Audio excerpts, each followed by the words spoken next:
Bailiff.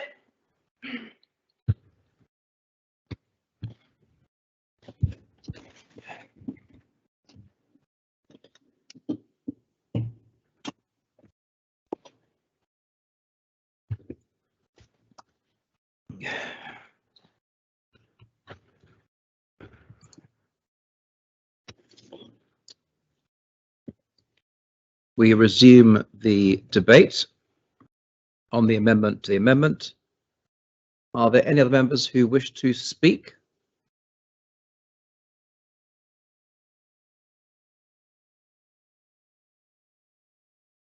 If not, then I close the debate and invite Deputy Garner to reply. Thank you, sir.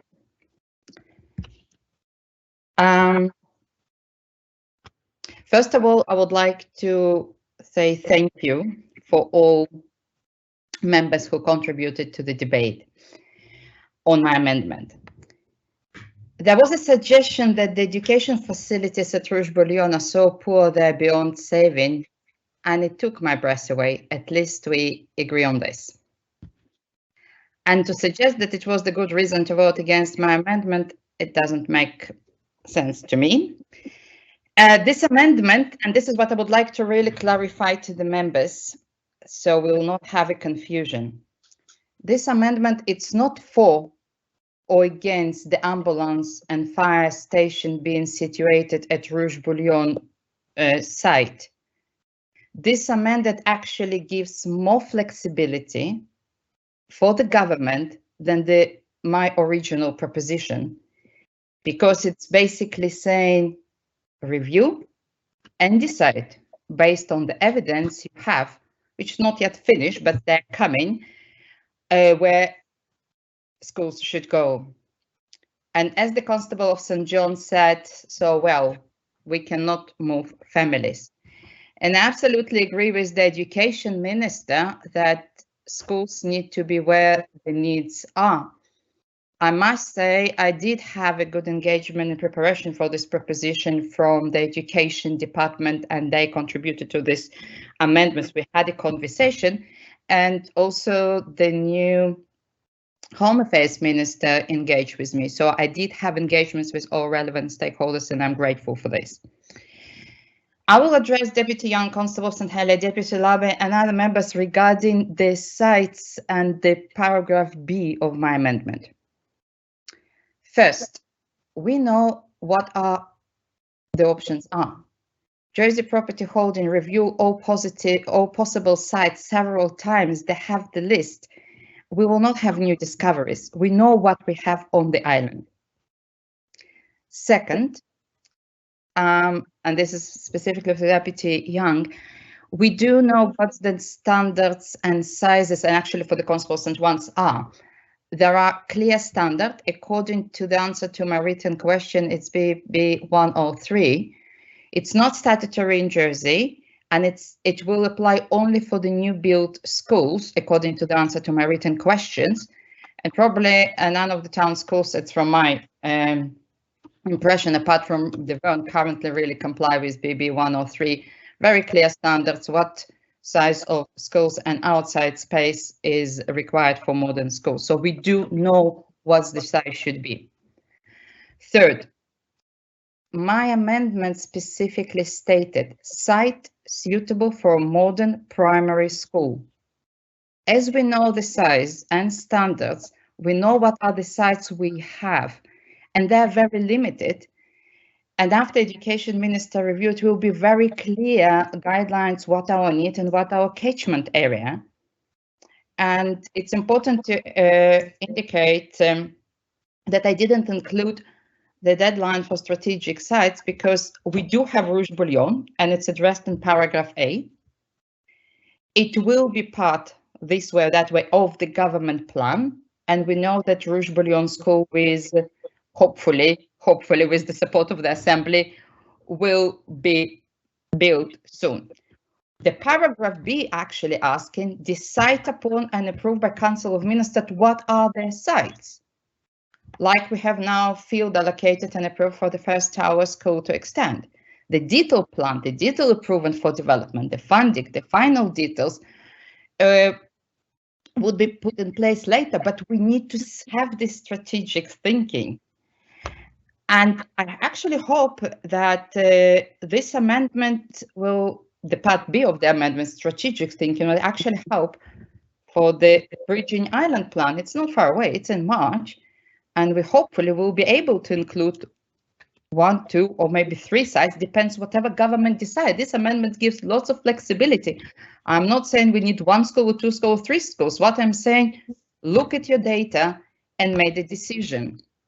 I hope this reassures members what the paragraph B is talking about. And another point, I'm grateful to the Deputy Mason for his contribution, and it just supported what Deputy Ward and myself experience in scrutiny is not joint approach, and this amendment would like to address this. And as a member of Environment, Housing and Infrastructure panel, for the last 2 years, we were questioning Infrastructure Minister several times on progress of Roche Bouillon site and Roche Bouillon school. This is what was in our heads. This proposition was lodged back in May, was because of during the PAC hearing with Director General for Justice and Home Affairs, I've learned for the first time that feasibility study has been conducted, finalized, and I understood that it's likely to be allocated to the fire and ambulance station. From what I understand, it was also a surprise for the regeneration steering group. And now I understand it was also a surprise for the education department that the plans really progressed from the Justice and Home Affairs.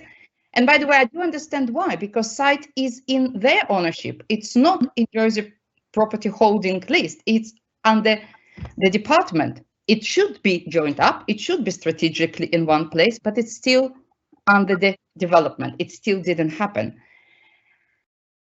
Follow this in another public hearing and ask Director General for Education how he can reassure us that the school needs to be where the children live and walking distance and require particular site and size of the site. And the answer was, we do need to do the reviews. We need to have evidence. And if the site is gone, it's gone. Basically, if the site for the future provision is not available, it's not available.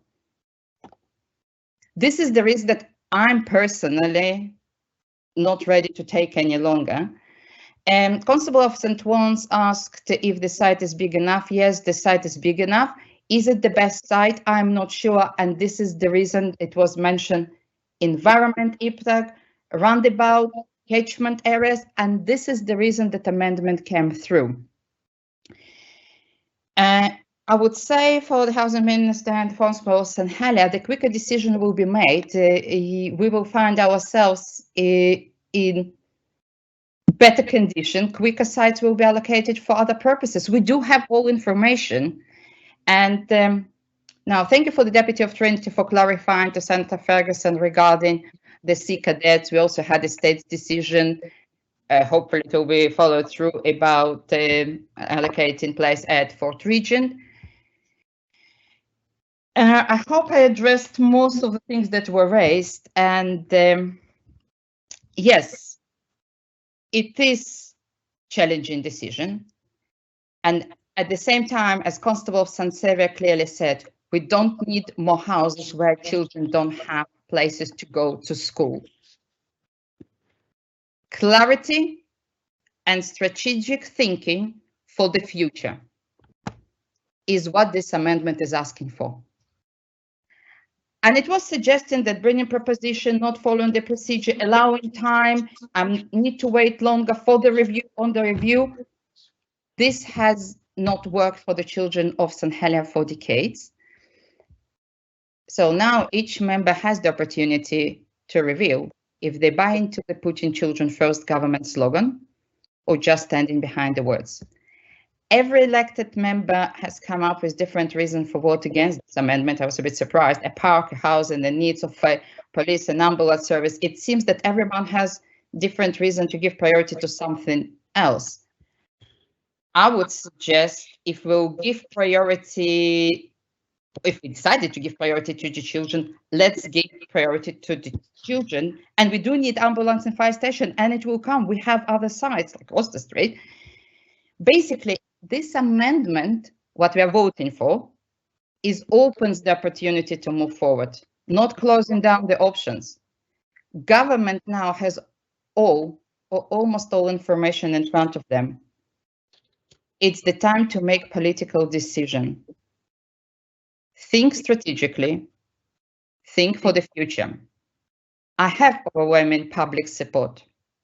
And as we put this to the vote now, we'll find out if this assembly is really fulfilling public wishes or fulfilling its own agenda. Thank you, sir. And I'm moving, asking for the appel. Thank you, Deputy. The appel has been called for. In a moment, the greffier will add a vote in the chat channel of the meeting. She has done so. The vote is now open. I ask members to cast their votes.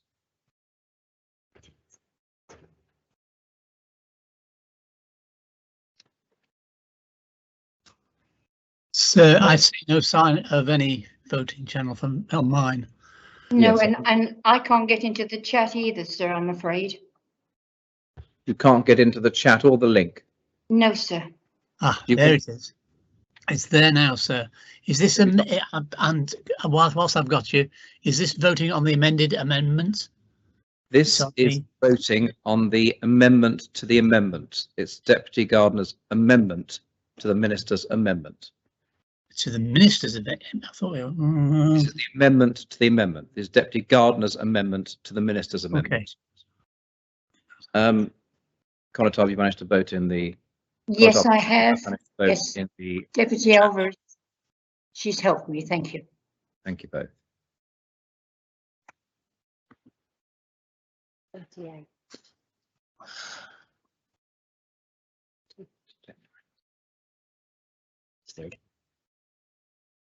Yes.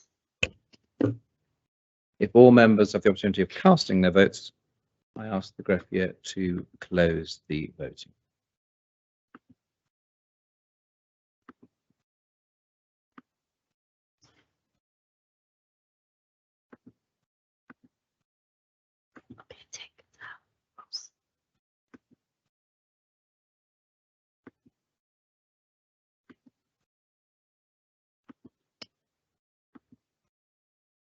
So in the link, there are 29 votes for and 2 votes for in the chat, making a total of 31 votes for and 13 votes contra. Accordingly, the amendment has been adopted. We now return to the amendment of the Minister as now amended. Does anyone wish to speak on the amendment?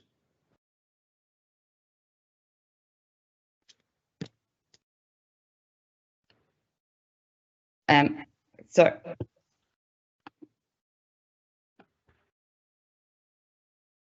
No indication in the chat yet of anyone wishing to speak on the Minister's amendment as amended. Yes, Deputy Gardner. thank you, sir. Just to say thank you for the Assembly to supporting my amendment to the amendment, and I'm sure that we will work together with the Education Department and the Minister, as I know that he has a good will to move it forward. And obviously I will be supporting the amended. Thank you. Does any member wish to speak on the amendment? Accordingly, I call upon the Minister to reply. Deputy Guida. You just got in. Yes, sorry about the late message. Thank you, sir. I just wanted to mention one thing because Deputy Masson mentioned it, and it's quite an important part of this. Indeed, Home Affairs was quite advanced in the development of the new fire and ambulance station when Education decided to have a look at the site as well. And what we did is that we put our project on hold for almost a year while Education was doing their own review, and we let Property Holding decide which one had a priority, and this is still ongoing. So as Home Affairs, I of course push the ambulance, the fire and ambulance sites as much as I can, but this is in the hands of Property Holdings, who are the designated body supposed to have a strategic view of the state's real estate portfolio. Thank you, sir. Thank you, Deputy. Senator Moore. Thank you, sir. I just wanted to speak after hearing the comments of the Home Affairs Minister. I struggle to understand exactly where he's coming, because as a previous Home Affairs Minister, I was certainly aware of moves to use part of the site at Rouge Bouillon for a new or an extension to the Rouge Bouillon school. And it was something that, as a previous Home Affairs Minister, I was absolutely in support of. There is room, in my view, and it was then too, there was room for both the school and at least the fire service to coexist on that site. There is ample space, in my view, and I don't believe that that has changed. And therefore, I would encourage members to support this proposal moving forward. As my reference has alluded to, this project has been underway and discussed for quite long enough, and it's time that we do actually see action and that we do make improvements for the children of St Helier. Thank you, sir. Thank you very much. Deputy Labby. So just procedurally, can I ask the chair if we are now debating the main proposition as amended by the minister, Deputy Gardner's proposition as amended by the minister? No, we are still debating the amendment of the minister as amended by Deputy Gardner's amendment. We have not yet returned to the main proposition. Thank you so much, sir. Thank you. Connétable of St Helier. Thank you, sir. I wanted to speak very briefly. I think when Deputy Gardner was summing up her amendment, there was certainly the suggestion that the full support of the Assembly was required to enable the project to proceed quickly, and hence that amendment needed to be supported. For reasons that I explained when I spoke to that amendment, I don't believe that's the case, and I think many of us, or some of us at least, who voted against her amendment are fully behind the project and fully behind getting on with it. And indeed, as I said, there have been many iterations of this over the past decade. Senator Moore has mentioned that it was a live issue when she was Home Affairs Minister. I remember the former Deputy Andrew Lewis did a great deal of work when he was a deputy to try to get the ball rolling. So as I say, sir, I think it's important we focus on the amendment, on the fact that the work needs to be done, the schools survey needs to be done, the catchment survey. But as I said when I spoke, there are also implications because the amendment's been approved, that all other sites in the state's ownership will not be able to progress until this matter is settled. And that's why I think, like it or not, that's given an extra urgency to the project, particularly when there are sites such as the Jersey Gas site, which could be extended for the Millennium Town Park, which may well need to be progressed quite quickly, should it be possible to do so. Thank you, sir. Thank you, Connétable. Senator Ferguson. Thank you, sir.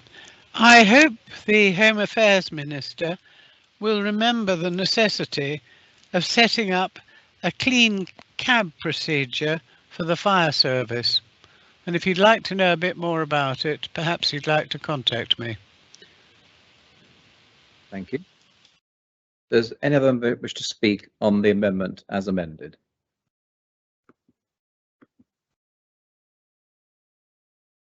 Yes, Deputy Lewis. Yes, thank you, sir.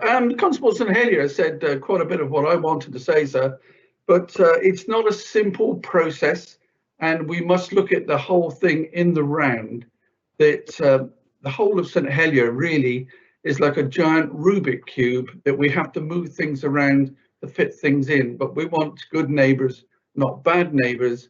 I mean, we can't just say, well, knock down the old police station bit and build a school there because we have the fire station next door. And we can't have 11 tons of Dennis fire engine coming through the playground with blues and twos going. We have to think very carefully about what goes where. I will be supporting this amendment, sir, and the main proposition to move things forward, but it needs a lot of thought and a lot of consideration, sir. Thank you. Thank you, Deputy. Does anyone wish to speak on the amendment as amended? I close the debate and call upon the Minister to reply. Thank you, sir.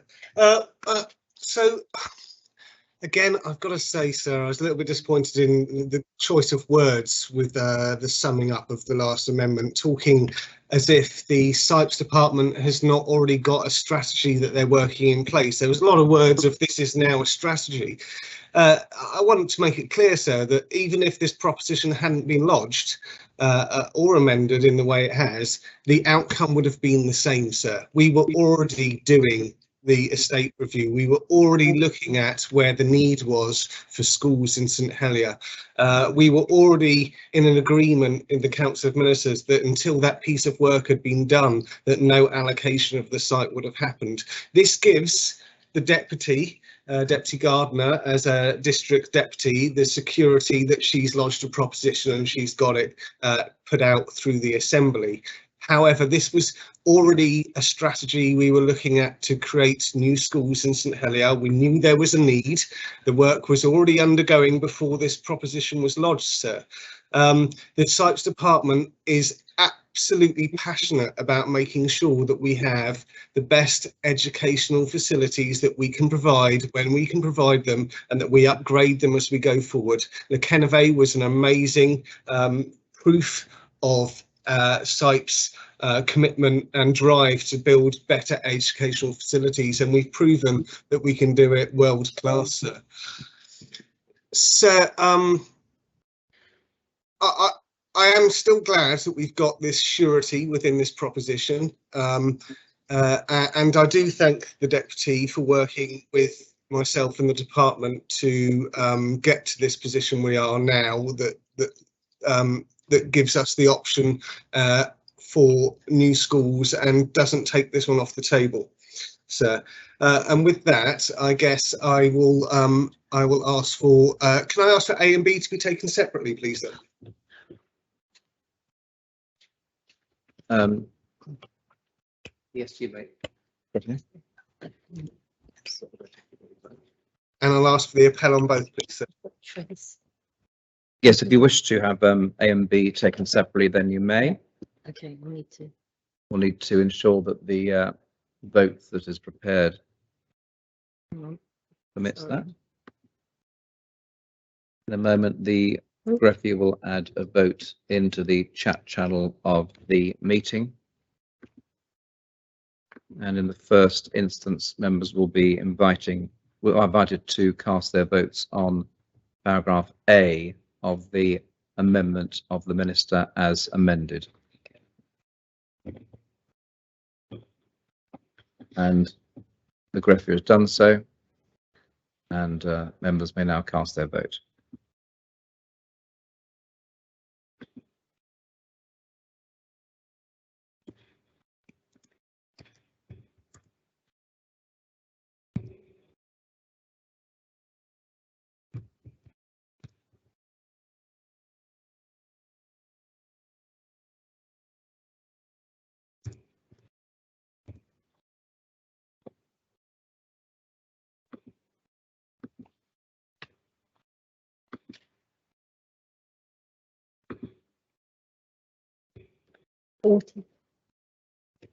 All members have the opportunity of casting their votes. I invite the Greffier to close the voting.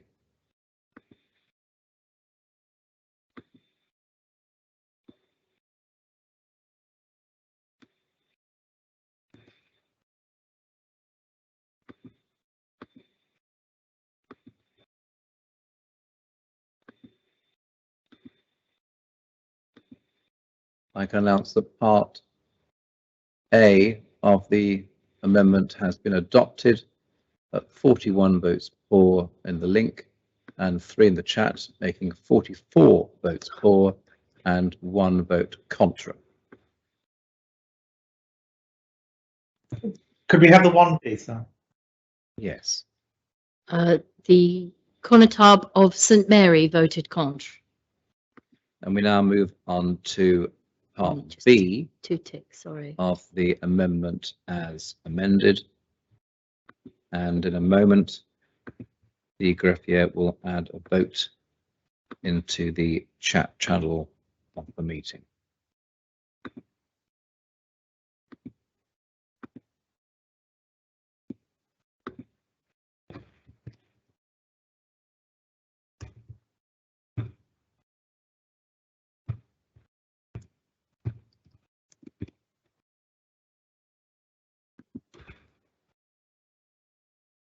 The vote is now open. I ask members to cast their votes.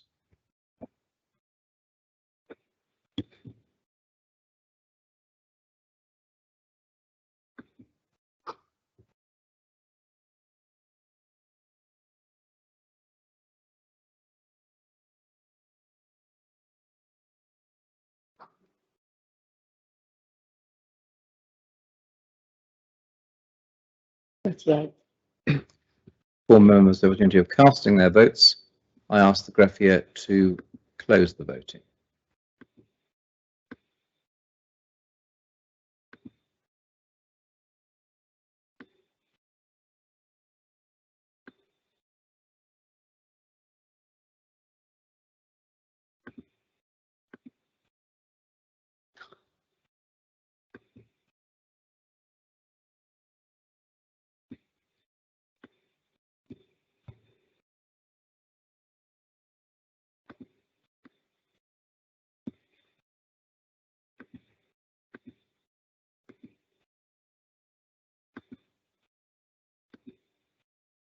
And Part B of the amendment has also been adopted.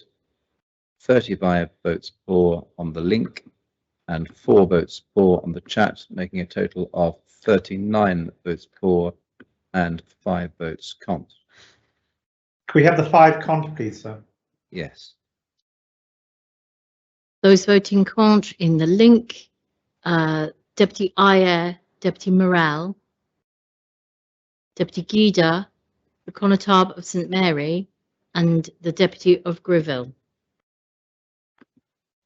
We now return to the main proposition as amended. Does any member wish to speak? Yes, Deputy St Martin. And thank you, sir. And my thanks also to Deputy Gardner for bringing this proposition.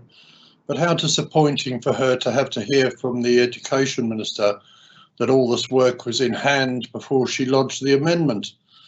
A lack of communication yet again, sir. But I think we all agree, and the Minister did point it out, that at least this amendment, this proposition, amended proposition, now brings some surety.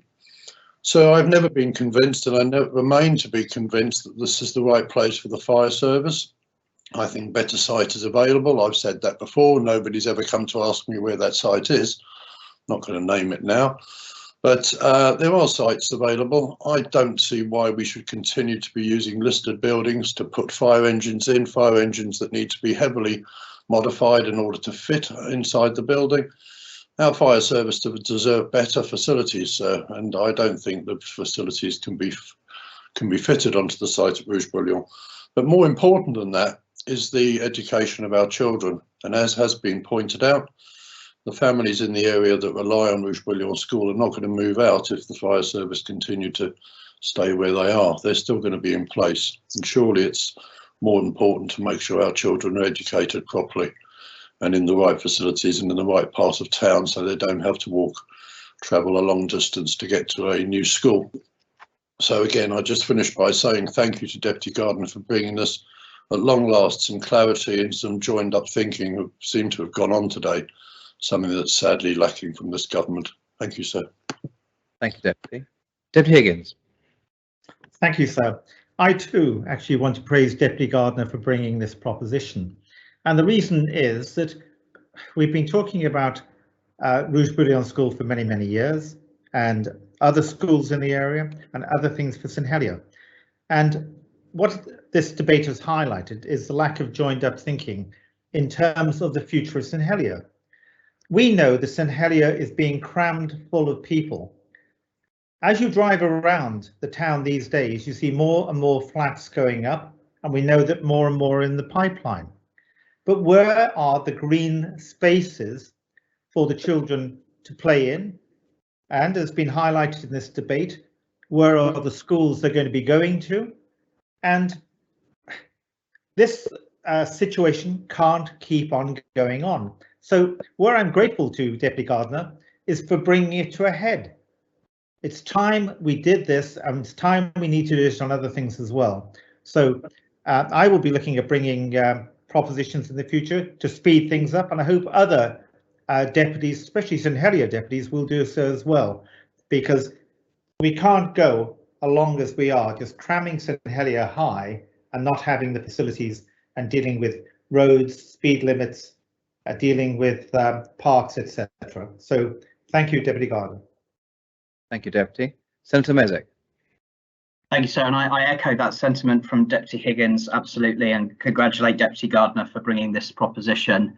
It was actually the case that my Reform Jersey colleagues and I were discussing this before she lodged it, and if she hadn't done so, we would have done it as well. And we're pleased to support her now that she has lodged it. And I'd also note that we've lodged some amendments to the Island Plan as well to support the children and young people in St Helier for all of the reasons that Deputy Higgins has just rightly adumbrated in his speech. And the future of St Helier depends upon making sure that the quality of life of people in St Helier is decent, as good as it is for some of those who are lucky to live in the country parishes with much more open green space and newer school facilities that are lacking in St Helier. So I want to urge States members to put children first by supporting this proposition, and in particular support the children of Rouge-Bouillon, who currently go to a school with amazing staff who are doing an amazing job in the circumstances, but in a building which is not fit for purpose, which needs drastic amounts of investment and improvement in there.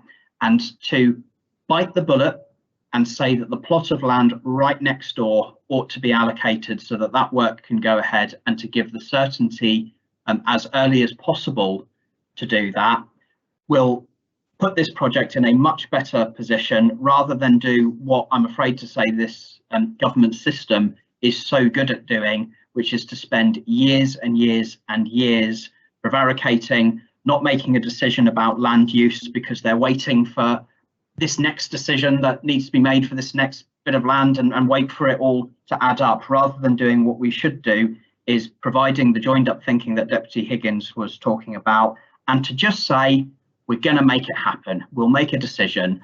The site is too good an opportunity to miss for Rouge-Bouillon. We can provide them that certainty and put a plan in place for delivering for them. And if we keep prevaricating, we keep coming up with excuses not to do so, then this will go on for years and years, and more children who are often coming from families on the lower end of the income spectrum, many of those who are living in accommodation in town which doesn't have their own private outdoor space, not great access to open green space either, depriving them of all of those things which ought to be a real focus for this government and for the States Assembly. And I would say to members that the way that we manage the use of government land is pretty poor. And I experienced that when I was a minister, where I was pushing for decisions to be made on various sites, whether that was the Limes, whether it was the St Saviour's Hospital site, whether it was Anne Court. And there really is no accountability in there for who actually is the person who makes the final decision. Who do they talk to? Why are there so many rumours constantly going round behind the scenes? I remember at one point hearing a rumour about a school going on the Limes site, even though for several years we'd been sure that housing was going to go there. And it was only when I convened officers and other ministers in a room that we were able to sort it out. And there comes a point where you just have to draw a line under it and make that decision.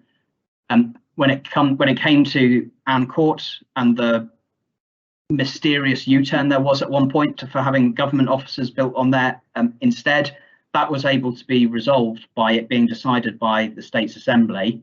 And I would say that the States Assembly ought to do the same thing and decide that we're going to allocate places in town to provide those improved facilities for those children going to school.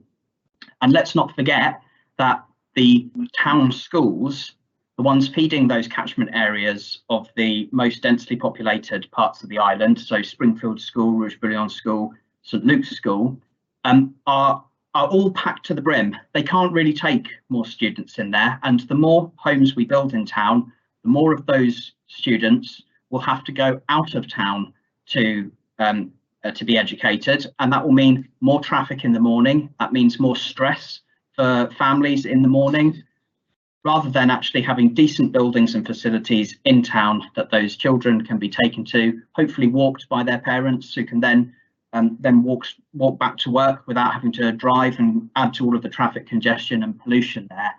Bit of joined up thinking, we can resolve this, and I'll be wholeheartedly supporting the proposition from Deputy Gardner to just get this over the line and make that decision and make it happen, because if we don't, we will just have more years of talking and inaction whilst those children don't get the best, and they deserve the best. So let's vote in favour of this. Thank you, Senator. Deputy Guida. Thank you, sir. I just have one question, and actually the speaker for this particular proposition might not be the best person to answer. So I hope that the Minister for Infrastructure will speak now. But I would like to understand exactly what we mean by allocation. I would like to understand, for example, whether we have to stop all work on Fort Regent until we've cleared the need for schools. Whether we have to stop all work on South Hill before we are sure that this cannot be used as a school site. What about Anne Place, Cyril Marcon? What about these officers? Have they been properly allocated? Do we need to check first whether they make a very good school site? What about over there?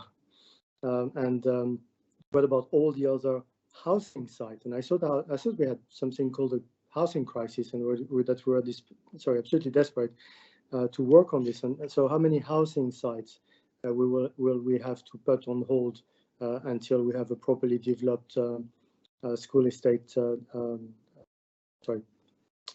project? So that I'd like to have an idea of this. So that's one point, and the other point, which is ancillary, of course, but I think it's quite important to make it. We're talking about using part of an active fire and ambulance site. Now we have a project which is ready to go, and we are in a fair competition with education for one site. But our project is really ready to go. If we had to change it and try to relocate the fire station elsewhere, we'd have to restart from scratch, and it would be extremely difficult to use part of Rouge-Bouillon site for the fire station, for the school, until the fire station is gone. We are probably talking about 7 years, and if anything happens, maybe 8 or 9.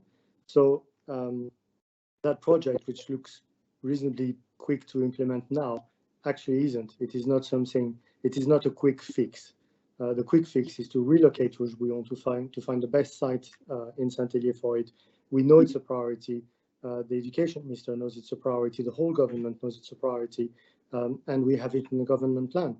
But it's very, very difficult to just put everything else on hold with one partial project being held hostage while the actual review is done.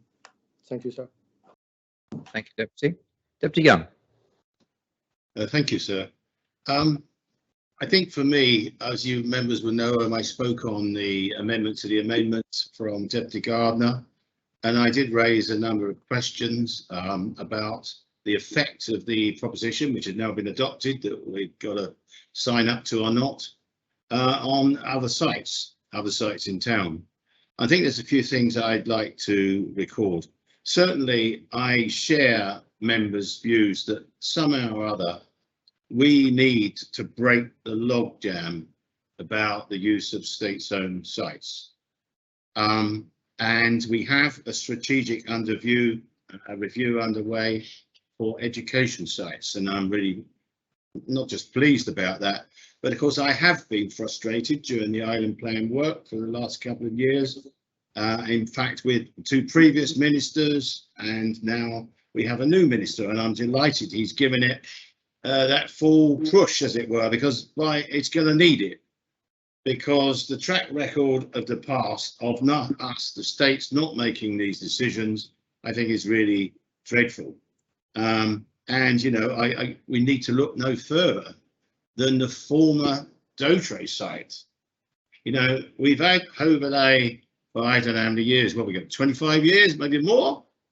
The same arguments then happened all the time. Oh, well, we don't know what to use the site. We want to keep it for education. We don't know what you're going to do. And then over 25 years, the situation has remained. And we've had some meanwhile uses, if you like, but have we made effective use of best use of that valuable, important public asset when the town is so desperately short of facilities? And of course, we have the situation. I was delighted to hear the Constable Connie Tower of St John say what a number of us know, that you've got people living in town who are told there's no room in the town schools. You've got to go and you've got to go to a school out in the country somewhere, which of course then completely knocks on those communities. And that's been a ridiculous situation, I think, absolutely crazy. And so this again points to this strategic review. I think if it maybe, you know, the rumours I hear, 2 sites. Well, yes, if we need 2 sites, let's have 2 sites. One in the east of town, one in the south of town.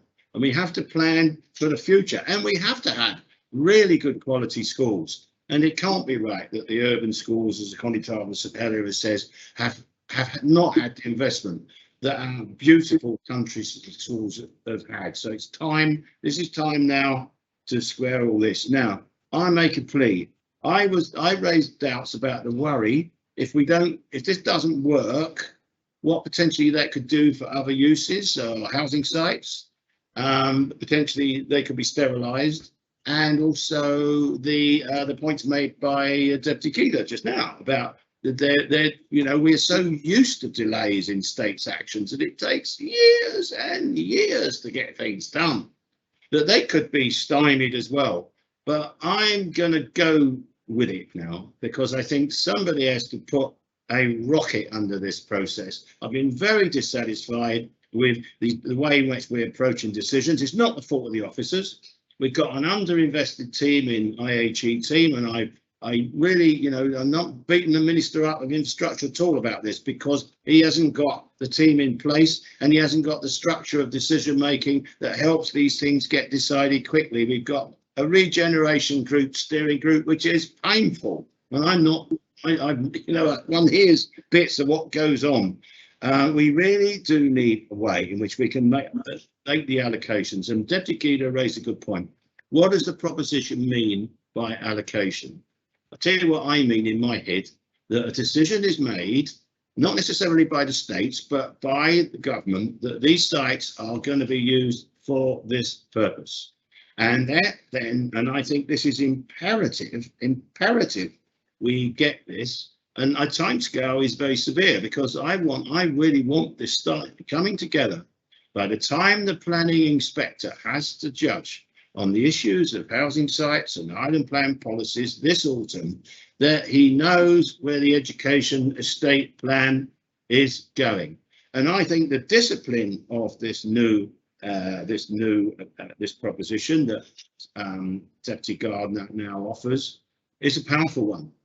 And so I'm going to back it. I accept the fact there's a risk. For example, arguably it could sterilise the waterfront site. In other words, we can't make a decision. It's a state-owned site. It's not owned by, I don't believe it, SOJDC. It's owned by the public. And of course, if it is that's one area for for school sites, so be it. So I'm pushing ahead. I support those members who say, I think really we've got to really raise this and try and get decisions. Look, decisions can't be perfect. We just have to get to the point where we make a decision and go with it, and not continually go around the loop, remaking decisions again and again and again. And that, you know, I think, that's, I think members that are going to be in the new states or with aspirations to be there, and members of the public who are thinking of standing, that's the challenge for the next assembly. And I think this particular proposition will start helping us towards in that direction. So I'm going to support it, sir. Thank you. Thank you, Deputy. Deputy Morell. Thank you, sir. I'm really pleased that Deputy Young feels that this proposition is going to push those timelines, and I understand that. I think that is what Deputy Gardner is trying to achieve. But I have an enormous amount of sympathy with Deputy Gida and his questioning of what does this actually mean, and I particularly say that in Part B of the proposition, which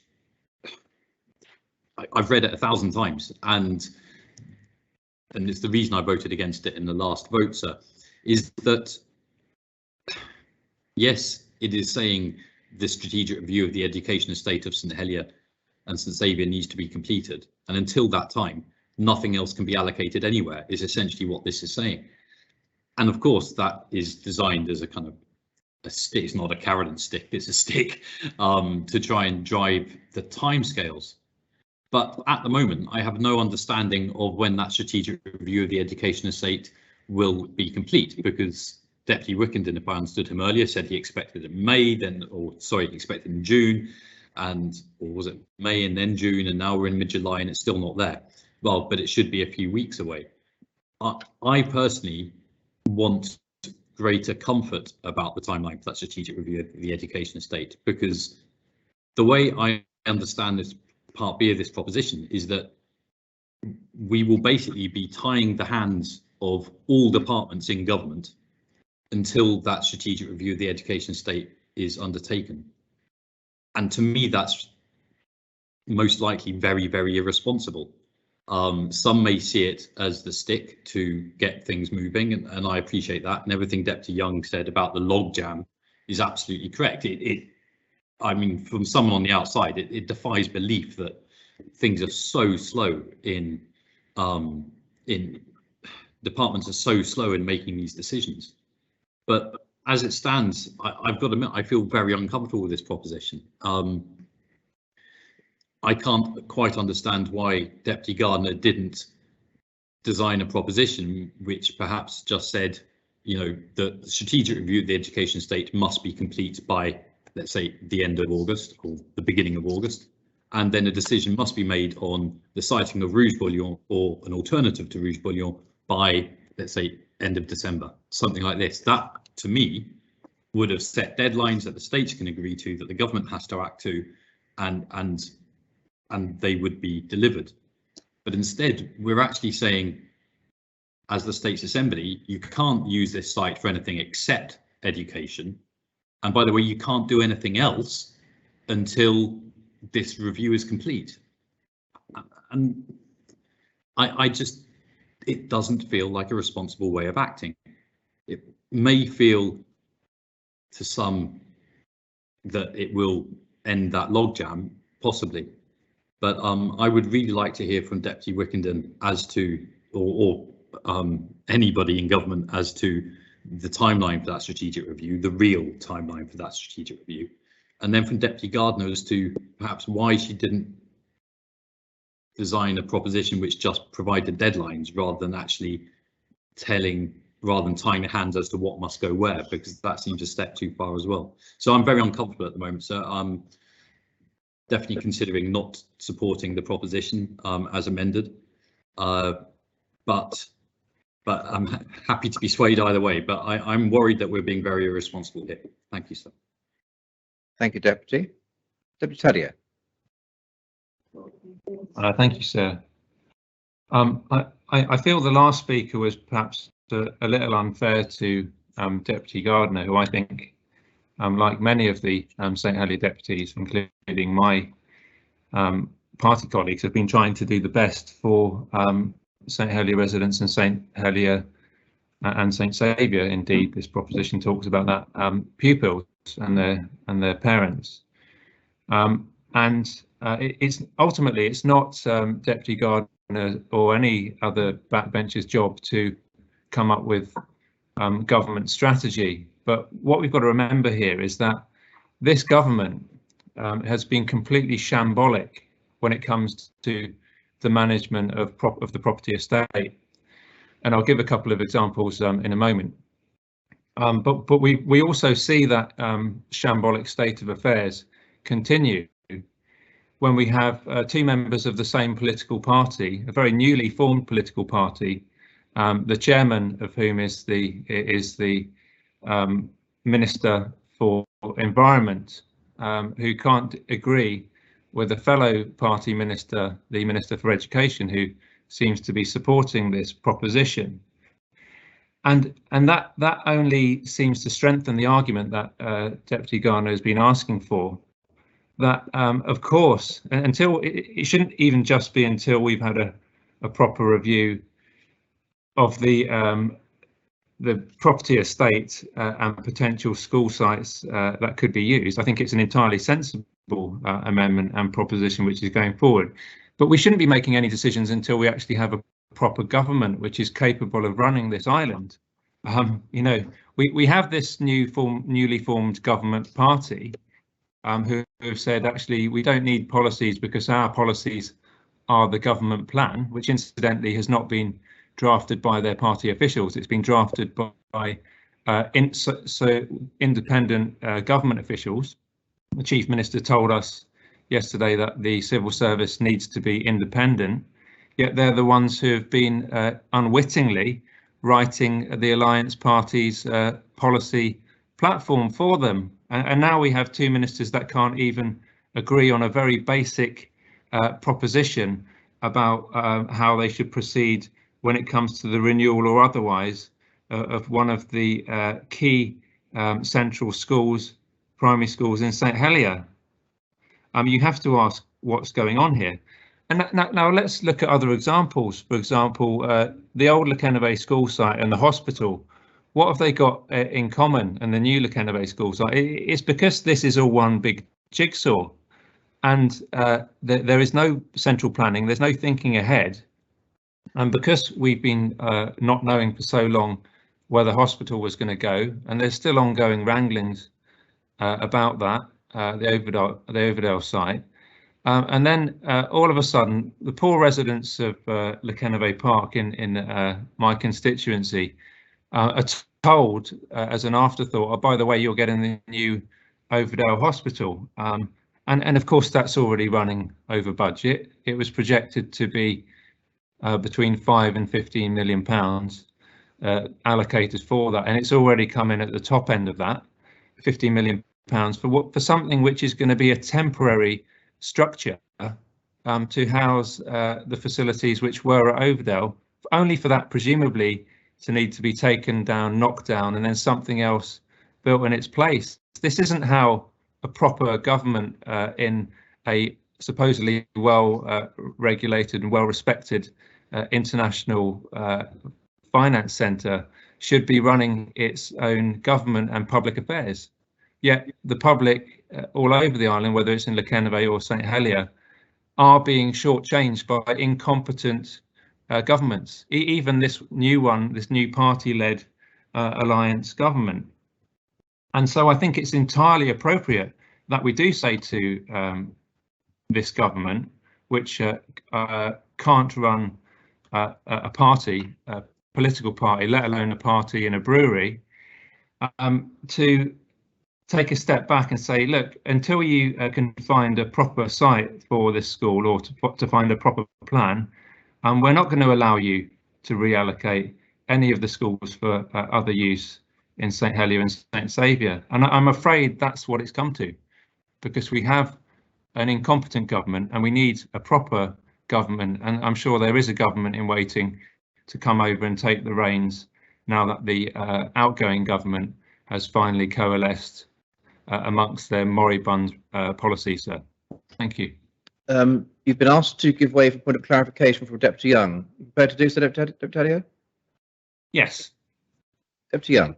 Thank you very much, sir. Thank you for giving me the opportunity. I think, sir, if I could invite Deputy Taddeo, I think if I heard him correctly, he suggested that the Environment Minister was the chairman of the new party. Of course, that is not I. I think he probably meant the Assistant Environment Minister. I think that's quite important to me because obviously we're surrounded with this new world we're living in. I am fully an independent, and I try to judge on the issues. That may be illusory, of course, in the future, but nonetheless. So could I invite the deputy to clarify that comment, assuming I didn't mishear? Thank you. No, thank you, sir. I welcome the opportunity to clarify that. I did get confused because, of course, the Deputy Guida, the chairman of the Alliance Party, is actually the Home Affairs Minister, and I'm not sure if he's still the Assistant Minister for Environment, and I think that the Deputy Young's independent credentials as a staunch independent who neither favours one party or another are well known. Thank you. Deputy Burgoodland. Thank you, sir. I thought I would come and speak to answer actually the very good speech by Deputy Morrell. Deputy Morrell has hit the nail on the head on the this proposition, which is we do have the school review, a state review going on right now. We are looking at need. We have seen the initial works that came from the IHE department from Property Holdings, and we have been in sites including the data about education and about need, about where children live and how close they are to their nearest school and what type of outdoor amenity does, while Property Holdings have been looking at what possible sites there are around the town bowl to be able to fit a school in. Now, I'm hoping that that work will be completed soon. I still don't know. We're doing a thorough piece of work, so we're looking to get it done. But Deputy Morrell was absolutely right. The way that this proposition is worded is that no other site that's large enough to fit a modern day school will be able to be allocated for housing or any other such thing under this proposition until that review's done. We're working our absolute hardest on at the moment. We were looking at trying to get at least one school in there and look at the need for two, if there was a need for two, and go down that route. This proposition is going to kind of extend the work we're doing. We knew what the need was, but now it will mean that we'll need to look for two sites.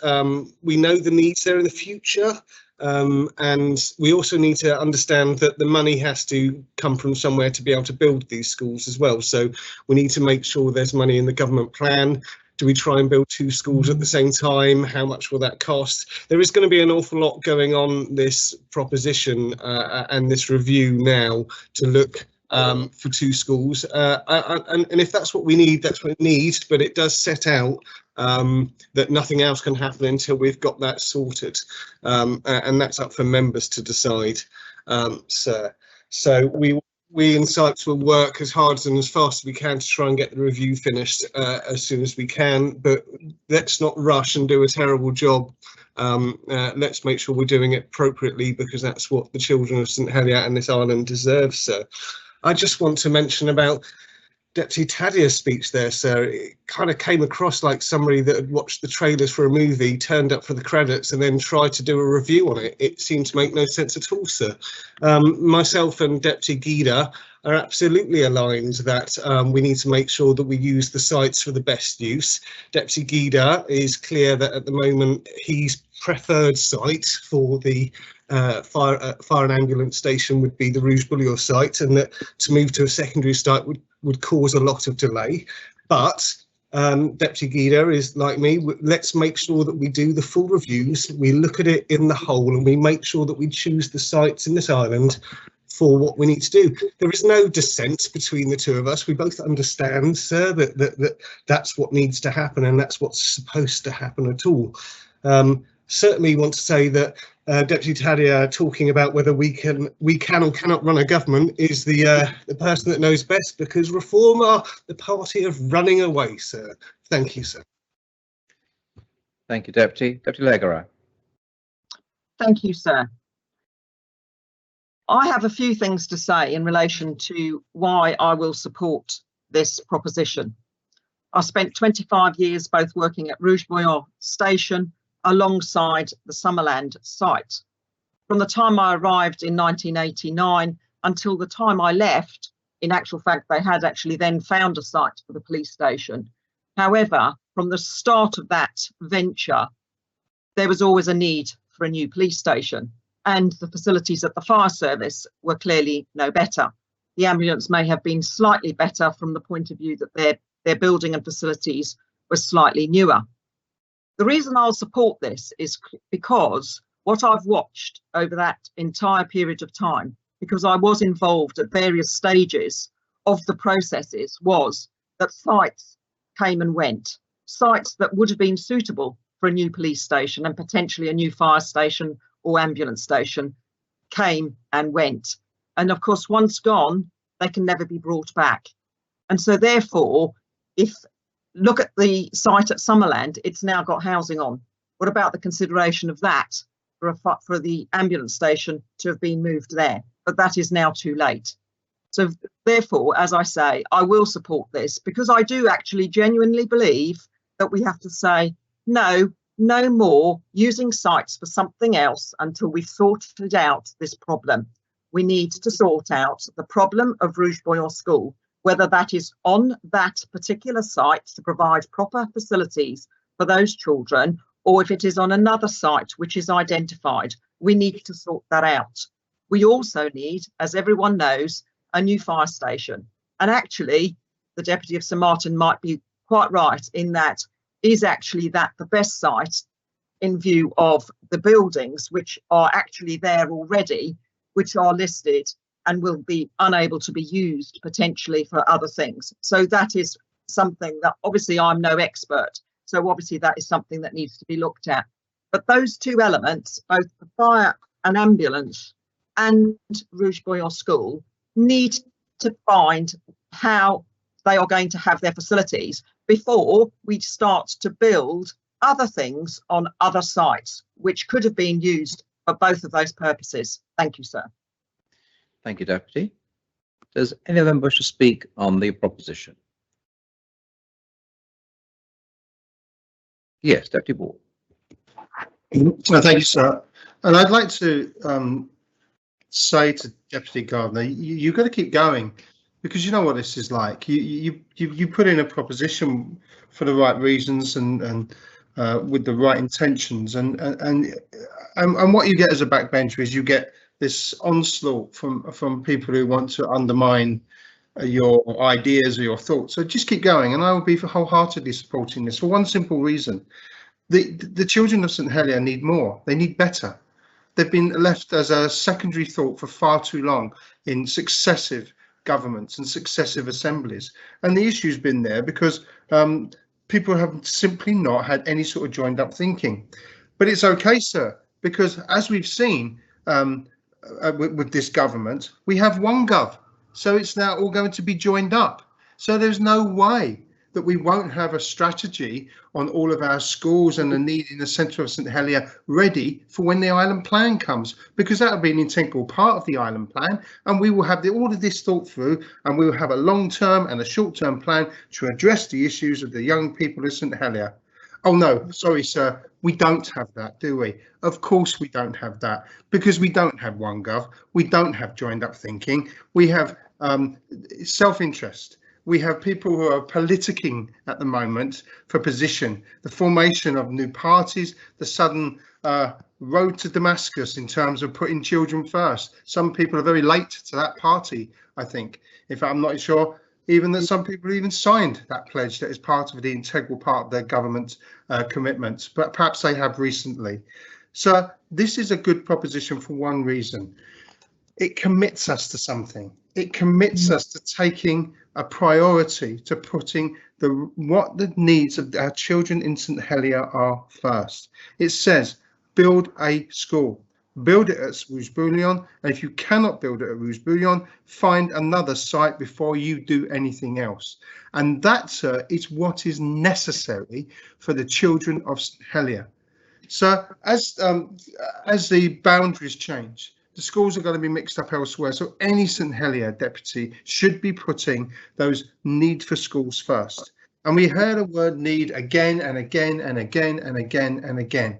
It's not the need we need identified. We all know about that. It's the actions that we need to take in order to satisfy that need.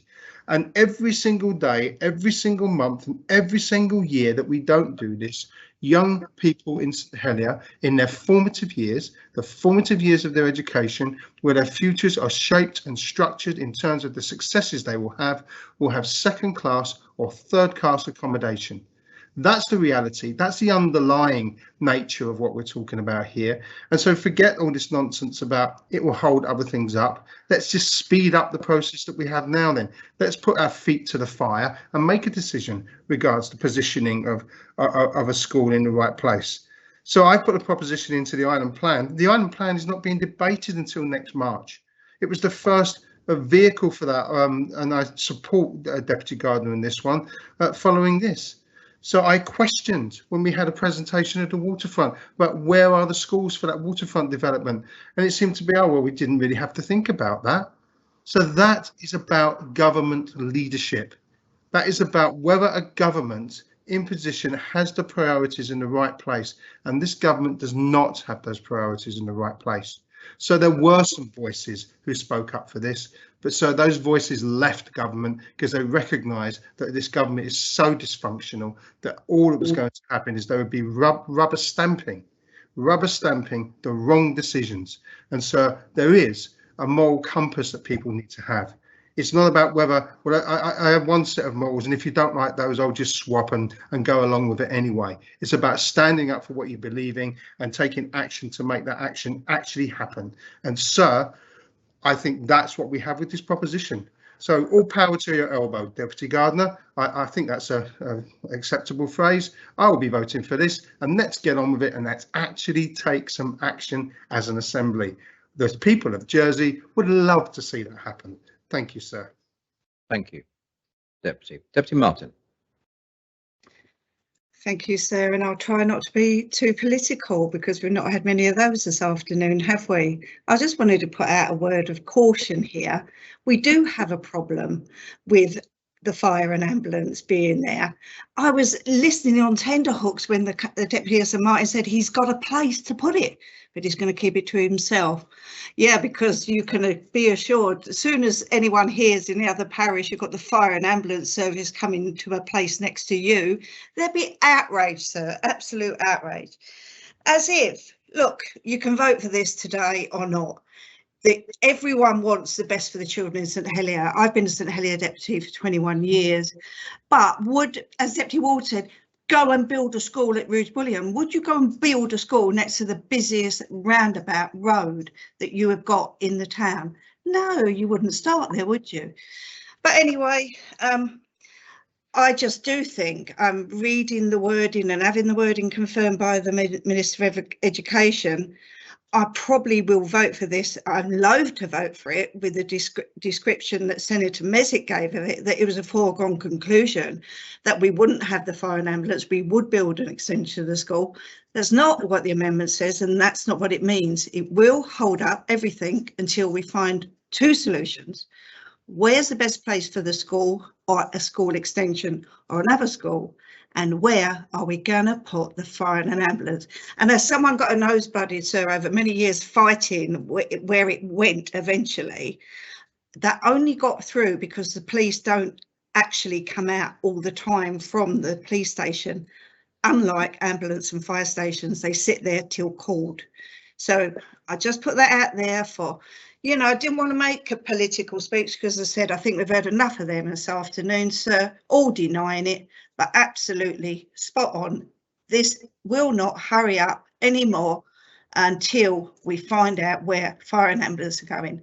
Fact, don't like it, but it's fact. Thank you, sir. Thank you, Deputy. Does any other member wish to speak on the proposition? If not, I close the debate and invite Deputy Gardner to reply. Deputy Gardner. Thank you, sir. And again, I'm grateful for all members for contributing to this debate. I will start with addressing a couple of clear points about the proposition and amendments, because it's now amended proposition. The two schools are not, it's not required to allocate funds in this government plan. The funds should be allocated only for the Rouge Bouillon school to extend, to redevelop at this site or any other site that government will find suitable. So if we are talking about the funding and restrictions, currently it's only one school for this government plan, and the spaces for the future. It's about having clear space and area for school to be developed. Addressing Deputy Morel question, why I didn't put the deadline?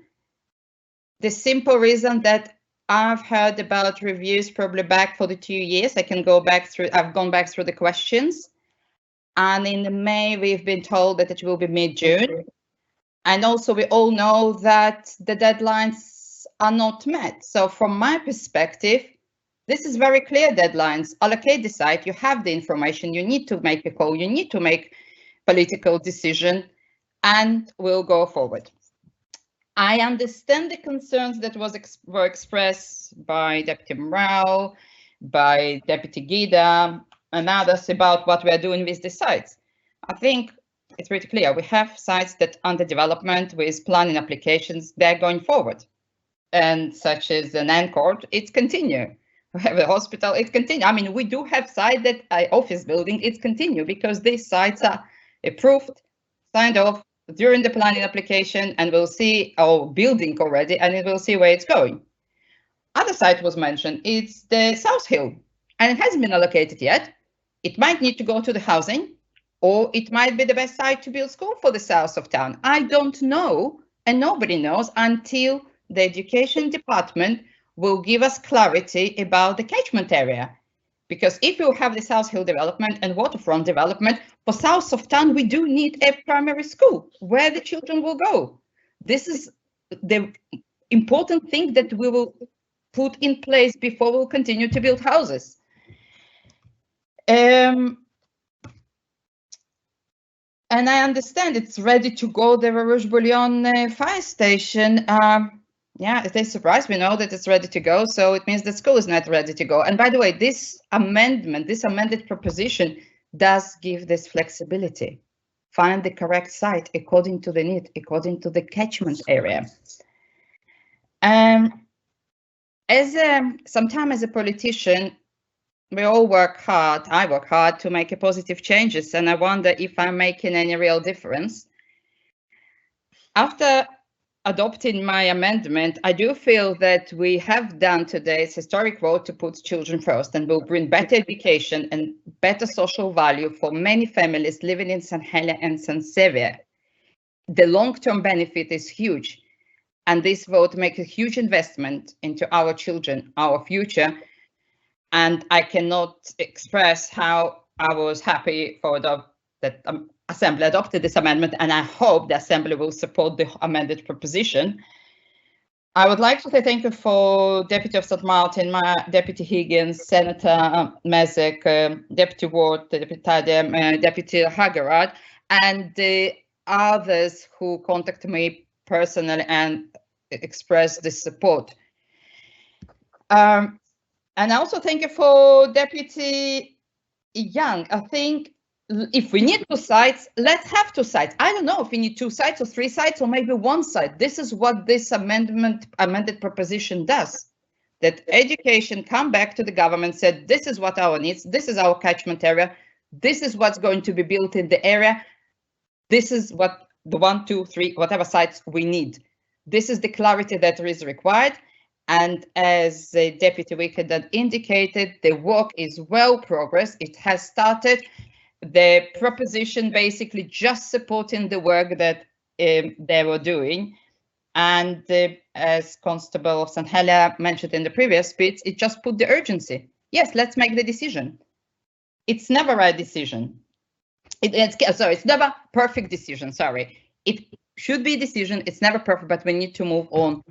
And I'm again grateful for the Deputy Young, for the Minister for Environment said, it's like a rocket. Let's start the process. Let's have some sites for the consideration of the planning inspector to consider within the bridge and island plan. And if it will be Gas Place, the deputy will submit, it will be Gas Place, or it will be any other site. We know our sites. So, and putting education of our most vulnerable and children of St. Helier and St. Helier in first, I'm really, really proud if we will do it today. And I will continue to work to improve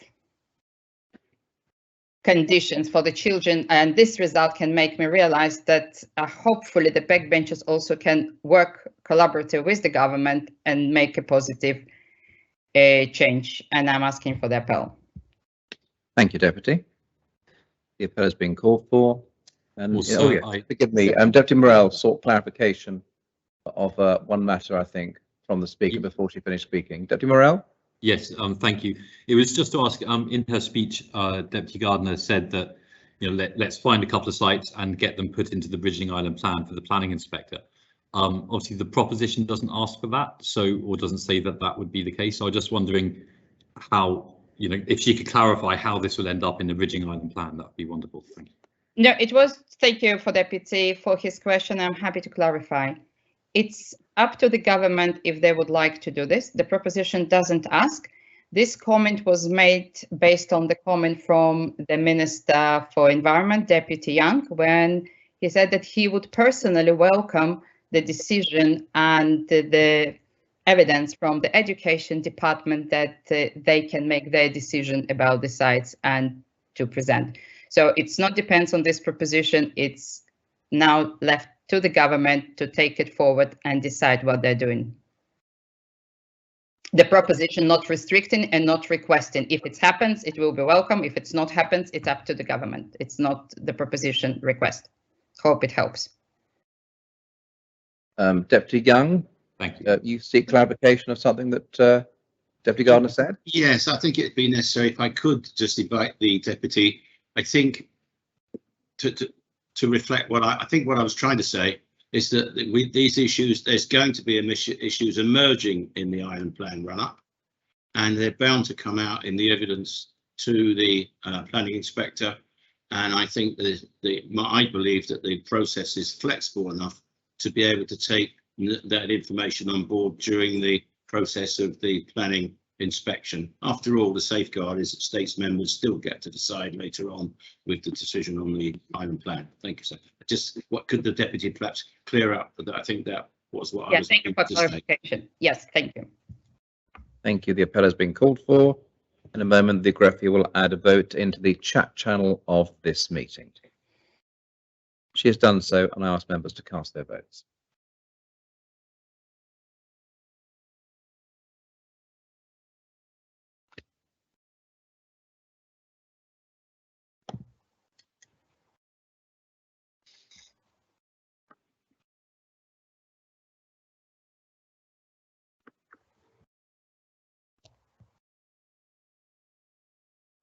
Please vote.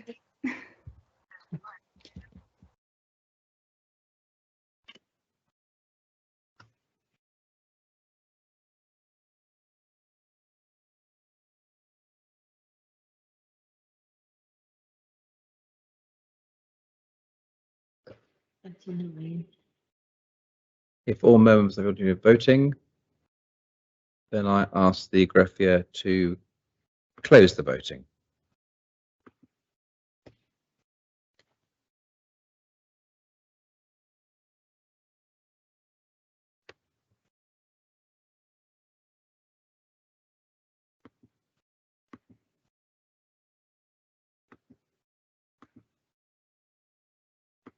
Proposition has been adopted.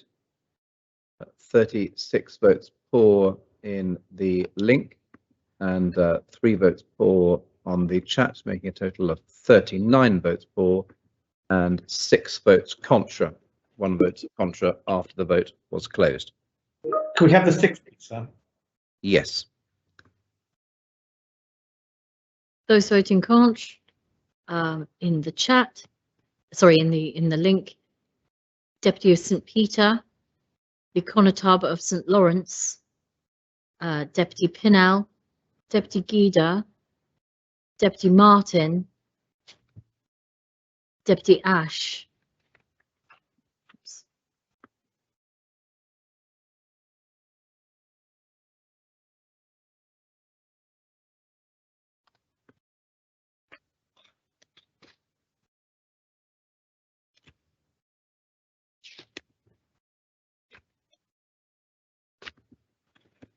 Yes, thank you very much.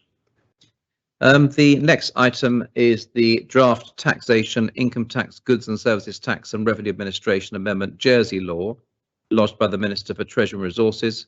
For the purposes of this debate, the main respondent is the chair of the Corporate Services Scrutiny Panel, and for amendments, when we debate the articles, the Minister for Treasury and Resources. I invite the greffier to read the citation. Draft Taxation, Income Tax, Goods and Services Tax and Revenue Administration Amendment Jersey Law 2000, a law to amend the Income Tax Jersey Law 1961, the Goods and Services Tax Jersey Law 2007, and the Revenue Administration Jersey Law 2019. The states, subject to the sanction of Her Most Excellent Majesty and Council, have adopted the following law. Minister. Thank you, sir. I received a last-minute representation from Jersey Finance on Friday, last Friday. They are requesting further consultation on some aspects of these amendments to the Revenue Administration Law. Much as I would welcome the passing of this proposition today, 2 years after the original Jersey Finance Law was debated and accepted by this Assembly, I understand that Jersey Finance want further discussion. May I ask, sir, then, for a deferral of P51 to the next state sitting in September to allow time for further consultation requested by Jersey Finance? Thank you, sir. Let me just consult standing orders now that the citation has been read to ascertain whether or not you need leave of the Assembly.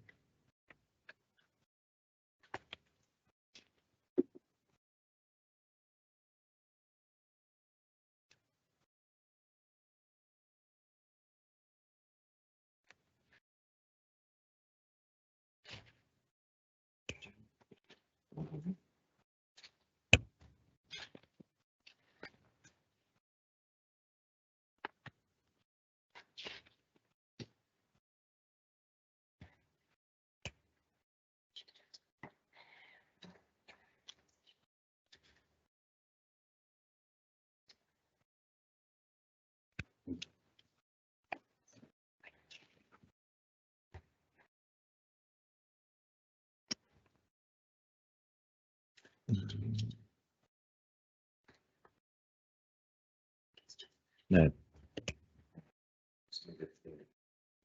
Sorry, sir, have I gone deaf? No, you haven't gone deaf. Sorry, don't mean to make a joke of it, but it just went very quiet. Yes, you are entitled to defer the proposition at this point. Thank you, sir. That was the advice from the Gref. Yes. Thank you. Thank you. Now we move on to the next item on the agenda, Channel Islands Lottery allocation of proceeds from 2020.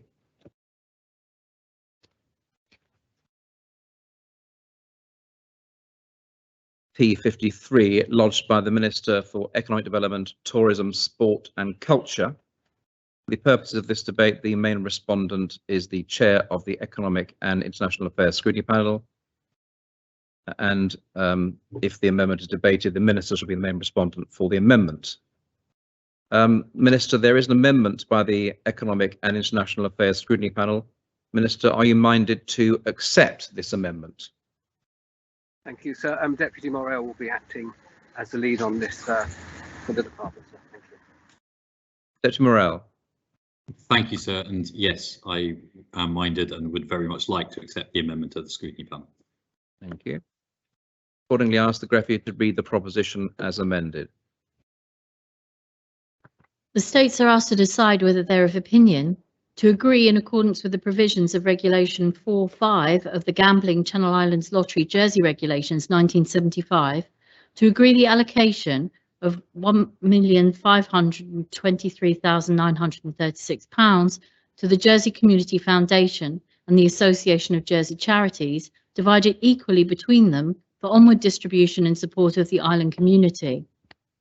To agree that, subject to C below, the funds allocated to the Association of Jersey Charities be distributed solely to registered charities, and that the allocation to the Jersey Community Foundation should be distributed on the following basis: 40% of the allocation to arts, culture and heritage, 40% of the allocation to sports and active lifestyle, and 20% of the allocation to applied science or applied research in the fields of engineering, biology, ecology, physics, chemistry or mathematics, provided that the funds are either to be used locally or for the direct benefit of Jersey, including any education from which local residents may benefit.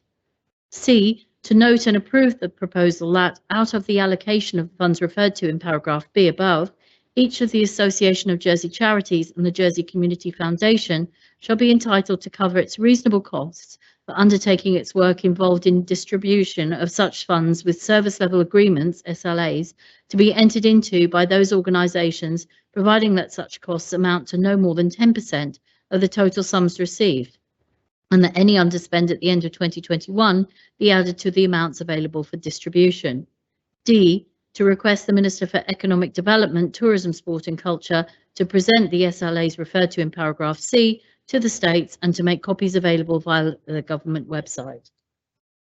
Deputy Morell. Thank you, sir.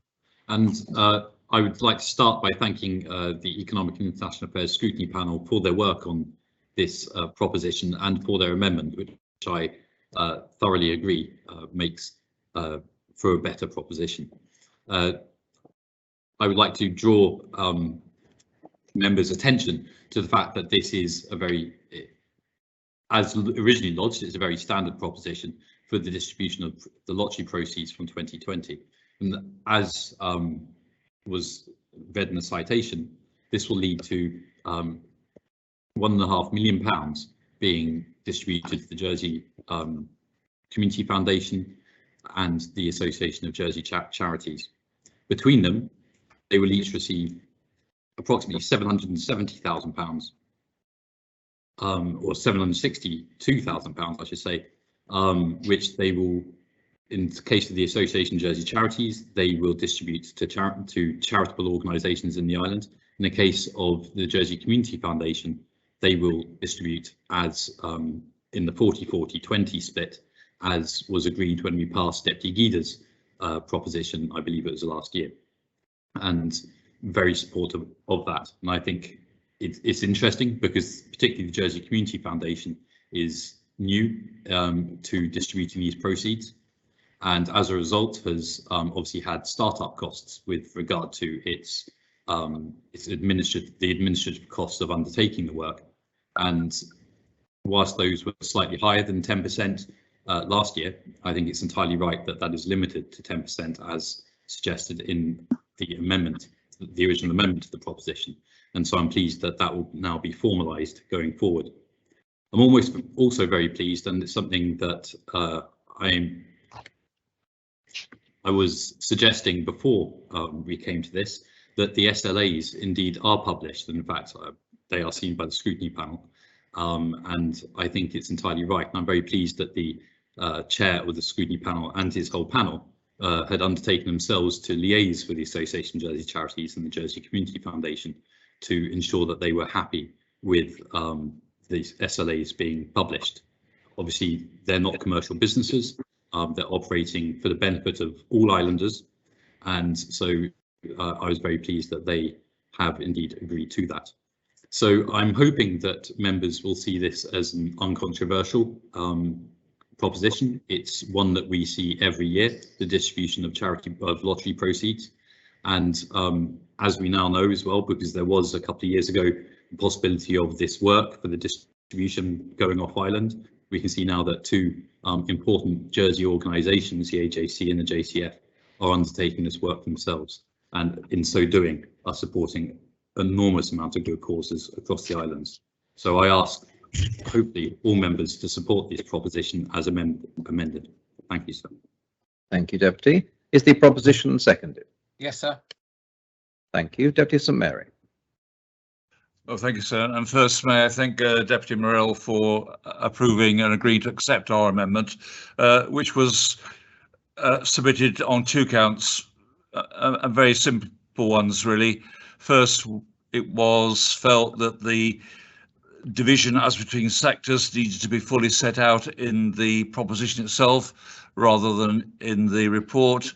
This following the precedent set by Deputy Guida in relation to the last application of proceeds.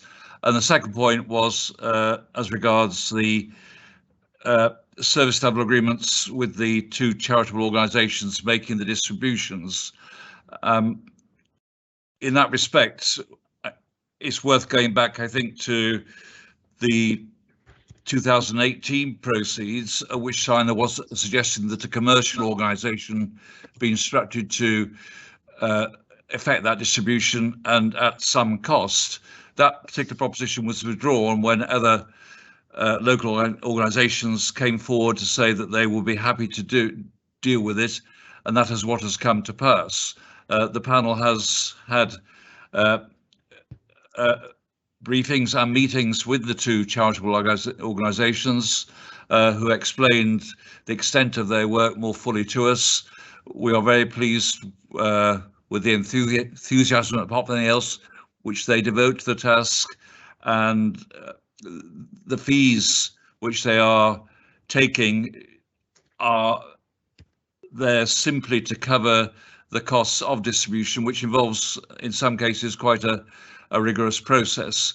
So the panel is very happy that the two charitable organisations are involved to the extent they are, and are equally happy that the department is agreeable to the SLAs being made public. So with that, you'll appreciate that the panel is firmly, well, obviously approves its own amendment. Thank you, sir. Thank you, Deputy. Senator Balwa.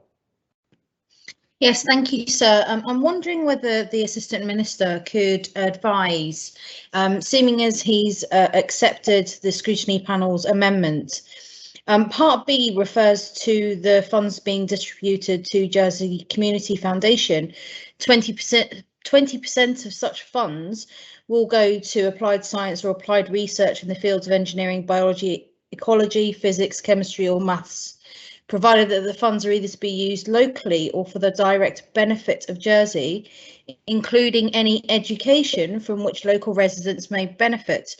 So my question, if the Assistant Minister may be able to answer, is how or what support will economic development or even the education department be giving or providing to Jersey Community Foundation to ensure that there's a robust methodology for anybody that's accessing that funding for the benefits of education around those areas?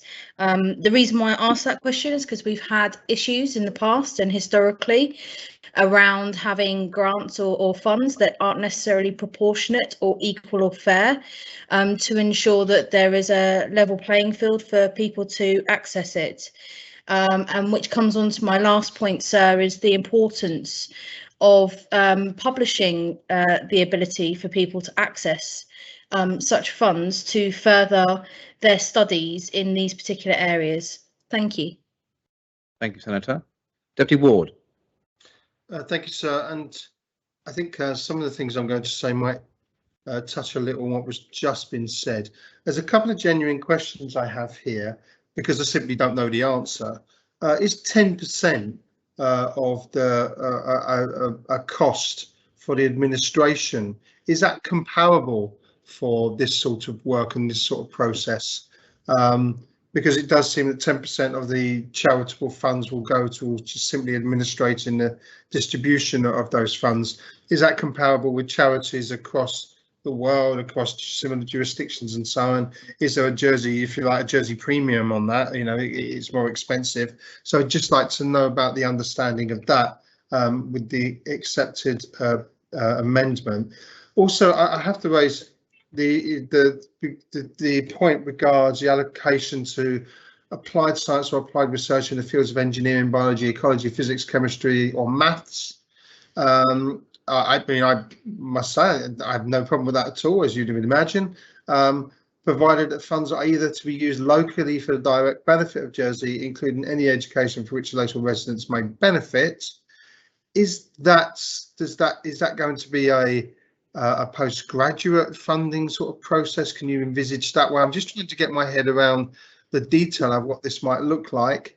There are plenty of there's particularly a marine environment research that goes on. I know that, but I'm not sure about the fields of engineering or mathematics that happen on the island, unless we have a great mathematician somewhere that we fund to do some incredible research that benefits humankind. I don't know. Does it extend that far? So it's just a question of getting some picture of the way that works. And I wonder if the Assistant Minister get some of that detail in there. I think that's just about it. So it's just a couple of questions, really. Thank you. Thank you, Deputy. Does any other member wish to speak on the proposition? Not, I close the debate and invite the Assistant Minister to reply. Thank you, sir. And if I could start again by thanking the Deputy of St Mary and his panel for their work on this proposition. I'd also like to thank Senator Valois and Deputy Ward for their questions and their speeches.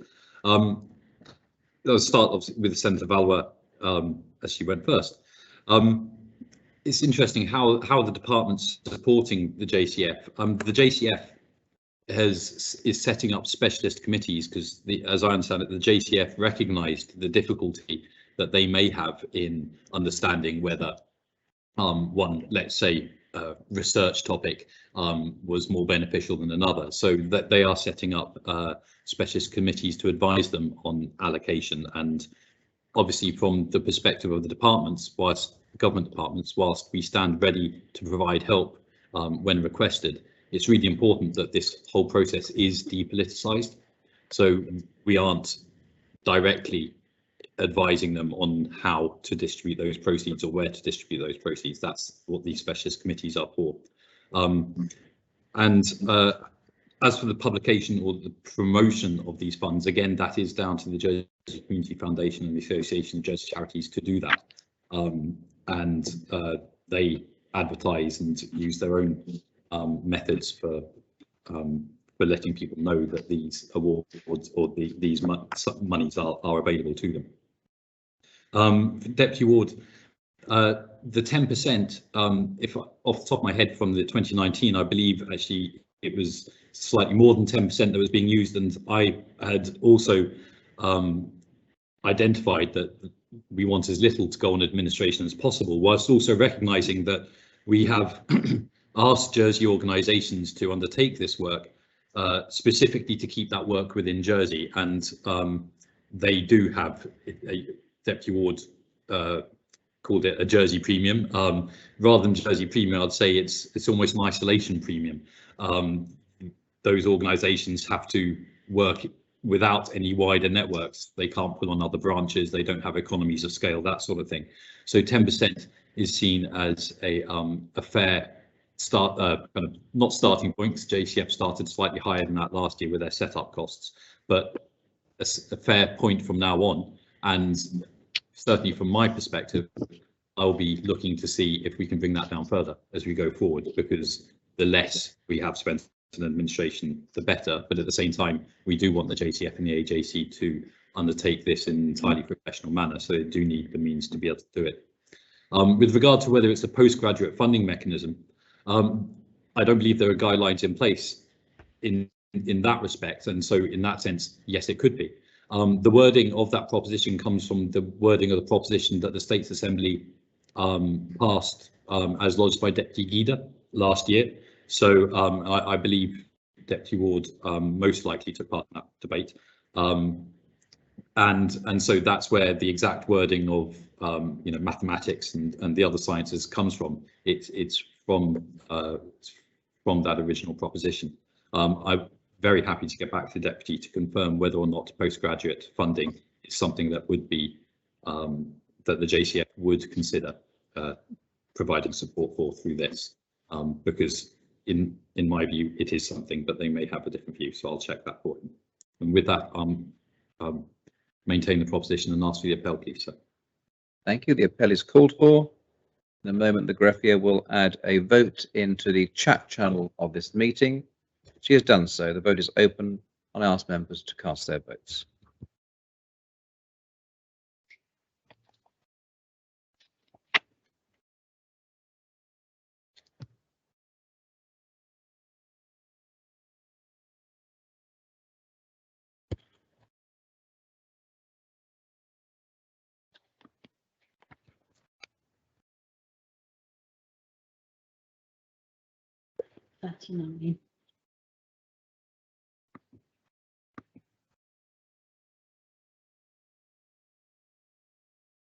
If all members have the opportunity of casting their votes, then I ask the greffier to close the voting.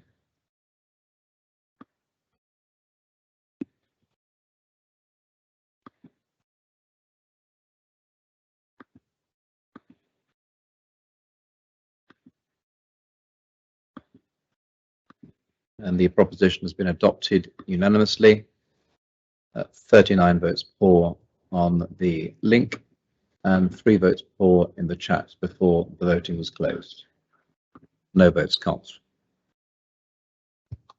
The next item is the draft elections, miscellaneous amendments, Jersey law, P56, lodged by the Privilege and Procedures Committee. For the purposes of the debate, the main respondent will be the chair of the Corporate Services Scrutiny Panel. I ask the greffier to read the citation. Draft elections, miscellaneous amendments, Jersey law 2000, a law to make provisions about elections and for connected purposes. The states, subject to the sanction of Her Most Excellent Majesty and Council, have adopted the following law. I call upon the chair of PPC to open the debate. Deputy Owls. Thank you, sir. I'm very pleased to be here today proposing the second tranche of legislation which PPC believes will bring about positive changes to our electoral system and encourage greater participation in elections amongst islanders. Since the Assembly approved P17 2021 in March, PPC has undertaken further consultation with all key stakeholders, including States members, the Council of Ministers, Scrutiny Liaison Committee, the Judicial Gref, and parish secretaries, and made some changes to its draft as a consequence.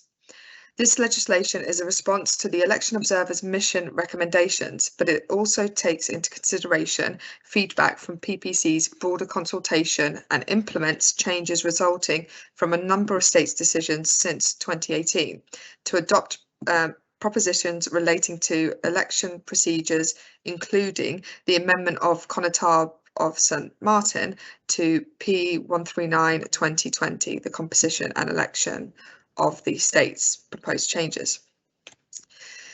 As we have spoken to stakeholders, it has become clear that there is a great deal of confusion surrounding the practical application of the changes we are proposing. So before we become entangled in the debate and the separate articles, I think it is very important to highlight what will be happening at the elections in 2022, what will be different and what will still be familiar, and hopefully this will appease some of the concerns expressed to us over the last few months. The parishes will remain responsible for their own electoral registers. Even if you are now part of a larger constituency that includes other parishes, all voters will register in the parish they live, and with the exception of St Helier residents, where we have had to alter the boundaries for the town districts, everyone will cast their vote at the polling station they have always voted at. The count will be undertaken where they have been traditionally, so each parish will hold their own count and announce their results, but where there are where they are part of a larger constituency, the results will then be combined, as was the case with the island-wide mandate. Manifesto documents will be circulated to households across each constituency, showing all candidate details for those standing as either district deputies or parish connotables. Candidates in larger constituencies will be able to be proposed and seconded by people who live in their constituency. So, for example, Deputy Arms, you've just frozen. Can you hear me?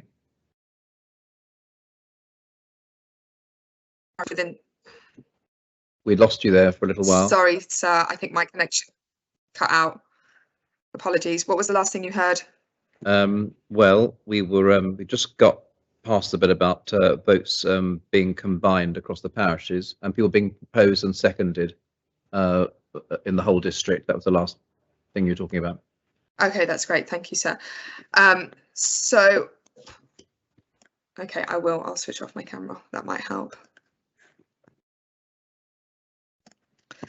Okay, so what are the main changes we are proposing? I will go into greater detail when we come to the individual articles, but in summary, the main changes are as follows. The most important change of Part 1 of the Public Elections Law is the creation of the Jersey Electoral Authority, the JEA. The EOM recommended that the island should have its own authority, and at first we resisted the idea. We considered the existing three main pillars currently responsible for the elections in Jersey, namely the parishes, judicial greph and states greph, work well together, and it would be unduly bureaucratic to add in another layer of administration. However, after attending the CPA election observer training in the autumn of 2019, we changed our minds and now recognise the benefit of having a separate body which can provide independent oversight of the entire election process. Of course, we value the sterling work undertaken by the parishes and both grefs and want to continue with their involvement, but consider it would be useful to give those involved in administrating the elections access to a politically neutral and independent arbiter to determine candidate disputes, complaints, address conduct issues amongst candidates, and also oversee the review of election expenditure by candidates. We think the proposals offer a light touch approach and maximise the existing expertise and knowledge of the parishes and the two grefs by having them represented as ex officio members of the JEA. The JEA will provide impartial oversight of the electoral legal framework and process and coordinate election activity, taking away some elements of direct administration, particularly in relation to the nomination process. Although the practical operation of elections will still rely on the incredible support given by the parishes, states greph and judicial greph. The JEA will be appointed on the recommendation of PPC following an appointment process overseen by the greffier of the state and the judicial greffier. PPC will be required to present a report giving notice to the states at least 15 days before appointments are made. The JEA will consist of a chair and at least 2, but not more than 4 ordinary members, as well as the judicial greffier, the greffier of the states or deputy greffier, an electoral administrator, which will be nominated from amongst the parish electoral administrators as ex officio affiliate members. The JEA will be appointed for a fixed term of not more than 4 years, and no person may be a member for more than 12 consecutive years.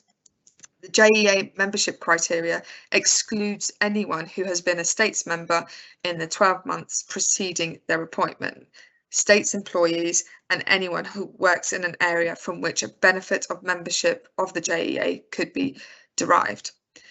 The positions are unpaid. The next important area is the nomination process. The changes proposed within the elections law will position the JEA within the nomination process, which has remained pretty much the same for many decades. Changes in the forthcoming election provide an opportunity for review and reform, beyond but including redrafting the nomination form. Not only is the form unsatisfactory and confusing, the verification process is historically fraught with potential for error, and the nomination meetings themselves do not provide much insight into the candidates' views, as they usually consist of the proposers speaking about the candidate's background and not their policies or indeed their politics. We feel the proposals provide a fantastic opportunity to fire the starting pistol on an election with a fanfare, generating public interest from the get-go, whilst also gaining a head start on ensuring candidates are aligned in terms of what is required of them administratively. The committee has redesigned the nomination process. The nominations form's content is now prescribed in law and includes a declaration that the candidate has read and agrees to comply with the Code of Conduct published by the JEA. The JEA will receive all nomination forms centrally and liaise with the parishes to check the validity of the details given against the electoral registers. Rather than having to rush to get validation on nomination night, forms can be submitted for several days in advance, thereby allowing any anomalies to be addressed with the candidates concerned before an official announcement is made by the JEA. In this way, no candidates should find themselves excluded from the elections process due to the incorrect completion of the nomination form. Candidates will receive notification of successful verification as and when that is secured. In the event of errors on form completion, candidates will be alerted and have the opportunity to make the necessary corrections to secure successful verification. Furthermore, the existing practice of nomination evenings at which speeches are made by those nominating candidates will no longer be necessary, although districts can make arrangements for them if they choose. PPC wants to allow, sorry, sir, was that somebody? Okay. That's fine. Okay. PPC wants to allow each district to have the same autonomy over whether to hold an introduction of candidates meeting as the candidates have over the whether to hold an introduction to candidates meeting as the candidates have over the arrangements for any hustings events. The full list of candidates will be announced centrally and published online at 5 p.m. on Wednesday, the 18th of May. That will be the official start of the election campaign. Standing as a candidate takes some courage, and we should be supporting those brave enough to enter the political arena and making sure no good candidate is prevented from facing a public vote simply because there was a mistake on their form. As part of the nomination process, the JEA will provide candidates with a code of conduct which they will be requested to sign up to. This will cover general conduct throughout the campaign period and also behaviours in and around the polling stations on election day. In this draft, we have restricted the number of candidates and their representatives allowed to be present outside a polling station. This is in direct response to voter feedback who preferred pre-poll because of the lack of candidates and representatives that were present. We have also proposed that the electoral administrator for each parish should change from the Conatab to the parish secretary or another nominated employee of the parish. Again, this is to ensure a detachment from the election process for Conatabs, as recommended by the EOM. The parish secretaries or other parish nominated employee will chair any nominations meeting which might be held. The chairing of hustings meetings is not prescribed in law and will be a matter for each constituency to determine. The JEA will also have the responsibility for the oversight of election expenditure and for auditing the submissions to ensure compliance. Candidates will be required to sign a disclosure as part of the nomination process, giving access to their expenditure details. We have extended the deadline for submissions to 4 weeks after the election day and reconfigured the offence of failure to deliver a declaration so that no offence is committed if there is a reasonable excuse for that failure to deliver a declaration. Distinction made between public and parish elections. We concentrated efforts on the recommendations of the EOM because they were time critical. The Venice Commission advises that changes to electoral law should not really be made in the year preceding an election. We imagine the JEA will evolve and its remit could be expanded over time where a need is identified. Initially, the committee has determined that its primary role will be to provide oversight of public elections, but its involvement could expand in time to parish election processes, subject to discussions with the committee, in which case a further tranche of legislative amendments can be progressed. Other changes such as none of the above and postal voting. Most of these other changes, such as the inclusion of the none of the above on the ballot and the relaxing of access to postal votes, are designed to make the process more appealing to the public. The draft extends the nomination period by an additional 2 days for any district or parish where sufficient candidates come forward to fill the vacancies. If the number of candidates is equal to or less than the number of vacancies, then there is a provision for the none of the above to be included on the ballot papers. None of the above will allow people to use their voice without spoiling a vote and will also ensure no one is elected unopposed. Whatever your views on that, it will give everyone the chance to fight an election and remove any stigma which some members have expressed they feel from not having faced an election. There are provisions in this draft law which address what happens if none of the above receives more votes than a candidate or candidates.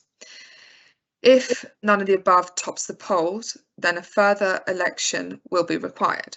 However, if none of the above is third, for example, then the remaining candidates are elected and the votes cast for none of the above are considered an abstention or a statement of position. It essentially allows voters the chance to express their opinion without spoiling their vote.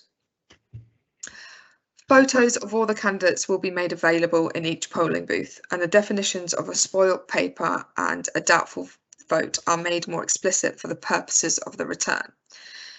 The JEA will oversee a revamp of the returns form so it is clear and concise and easier for the authorities to complete. We do not know where we will be in a year's time, and PPC are keen to COVID-proof the elections as much as possible by enabling more people to use postal voting as an option. We have therefore changed the existing postal voting provisions so that this option is available to anyone who chooses to postal vote, just as they can currently decide to access pre-poll if it is more convenient. At present, it is only available for people who will not be in the island during the election period. In their 2020 elections, Guernsey saw an 80% turnout and the majority of votes cast were by post. Since 2001, anyone on the electoral register in the UK has been able to apply to vote by post instead of in person at a polling station without providing a reason or a station, and the numbers choosing this option have steadily grown to 18% of all electors in 2019. The proportion of postal voters returning their ballot papers in the UK always exceeds the turnout among in-person voters.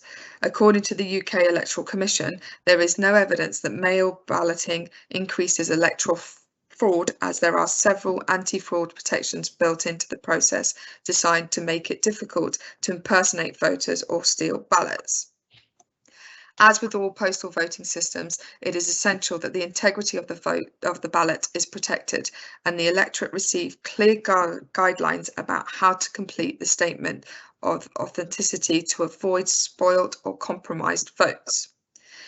We have been in discussions with the company which supported the Guernsey elections, who also have extensive experience in the UK. We believe the system is sufficiently robust. But let's be clear, voter fraud is a criminal act, and anyone found to have interfered with someone else's vote will face criminal charges.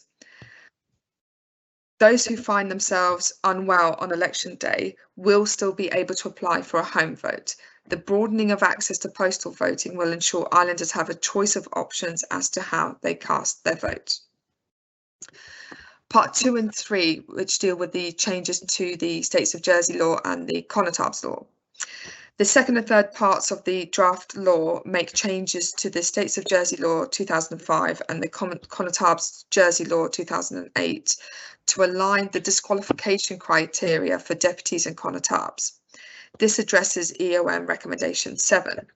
Among the reasons listed to disqualify a person from being a deputy or Connotab is the person having become bankrupt or having made a debt settlement with his or her creditors. These restrictions are lifted after a statutory period, but the EOM did consider such restrictions to be objective and reasonable in the sense of the UN, did not consider such restrictions to be objective and reasonable in the sense of the UN International Covenant on Civil and Political Rights. The committee, after some consideration, has decided to maintain the inclusion of bankruptcy restrictions. It seems reasonable to expect that somebody who will be responsible for public funds should demonstrate prudence in their own financial activities. Changes have been made to the wording of Article 4C to make it explicit that a person who is elected Conotab ceases to hold office upon becoming a disqualified person. The disqualification criteria in the existing legislation only related to a person's election as Conotab and not to their subsequent behaviours in office.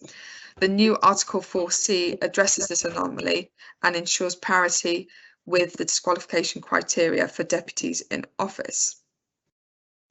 Part 4 is the political parties registration.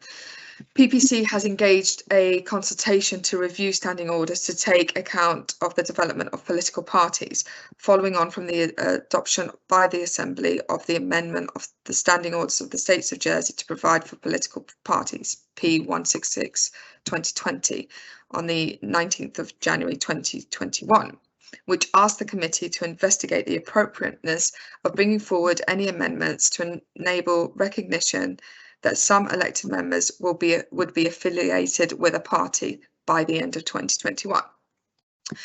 The change suggested in this draft is small and was requested by Senator Mezek. It simply substitutes the word chair for the word leader and essentially means that a political party's leader is no longer required to be one of the main office holders for registration purposes. Part 5, which is the Public Elections Expenditure and Donations Jersey Law 2014. The creation of the JEA will enable better assessment of election expenditure and allow for closer inspection. Since the beginning of 2019, the Assembly has agreed 3 propositions on changes to the law relating to election expenditure and political donations. These were Public Elections Expenditure and Donations Law, Jersey Law 2014, proposed review, P7 2019, brought by Deputy Masson of St Saviour, the Public Elections Expenditure and Donations Jersey Law 2014, proposed amendments, P6 2019, lodged by Deputy Young of St Bellards, and the Public Elections Declarations of Donations exceeding the current threshold for declaration in law, P120 of 2019, which was lodged by the Conotab of St Martin. The changes to the Public Elections Expenditure and Donations Jersey Law 2014 proposed by the committee addresses the requests made within those 3 propositions, as well as having regard to the EOM recommendations. Candidates will be required to sign a disclosure as part of the nomination process so that the JEA can access expenditure details. The election expenditure regulated period will now be counted from 4 months before the nomination day, rather than just the nomination date onwards. This is to widen the net in relation to pre-candidacy election related purchases. It is recognised that this is a very difficult area to regulate and relies upon candidates' honesty and integrity. The committee accepts that there will be some expenditure which will be difficult to define, but it is hoped that the spirit of these changes will be welcomed and the potential for an audit will encourage candidates to be as meticulous as possible with accuracy and transparency of their returns. The committee also proposes an increase to expenditure limits based on RPI. Candidates should not be disadvantaged because they are less affluent than others, and votes.je will provide a wealth of support to ensure there is an equality of arms. The manifesto documents specific to each district will be delivered to all households, and there is scope for every candidate to have a full page to promote their ambitions and views. Some consideration was given to the use of the word expenses from the law, as historically this has caused confusion with some candidates expecting to claim some form of grant or reimbursement to meet the election costs they incurred.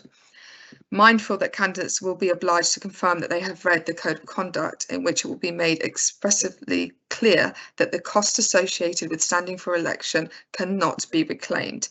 The committee does not consider it unreasonable to expect them to understand the legal requirement to which they are subject as a result of standing for election. So we have kept the word expenses in the law. The committee understands that in 2014 and 2018, Reform Jersey declared their election expenditure by means of a party declaration rather than by showing expenditure by candidate.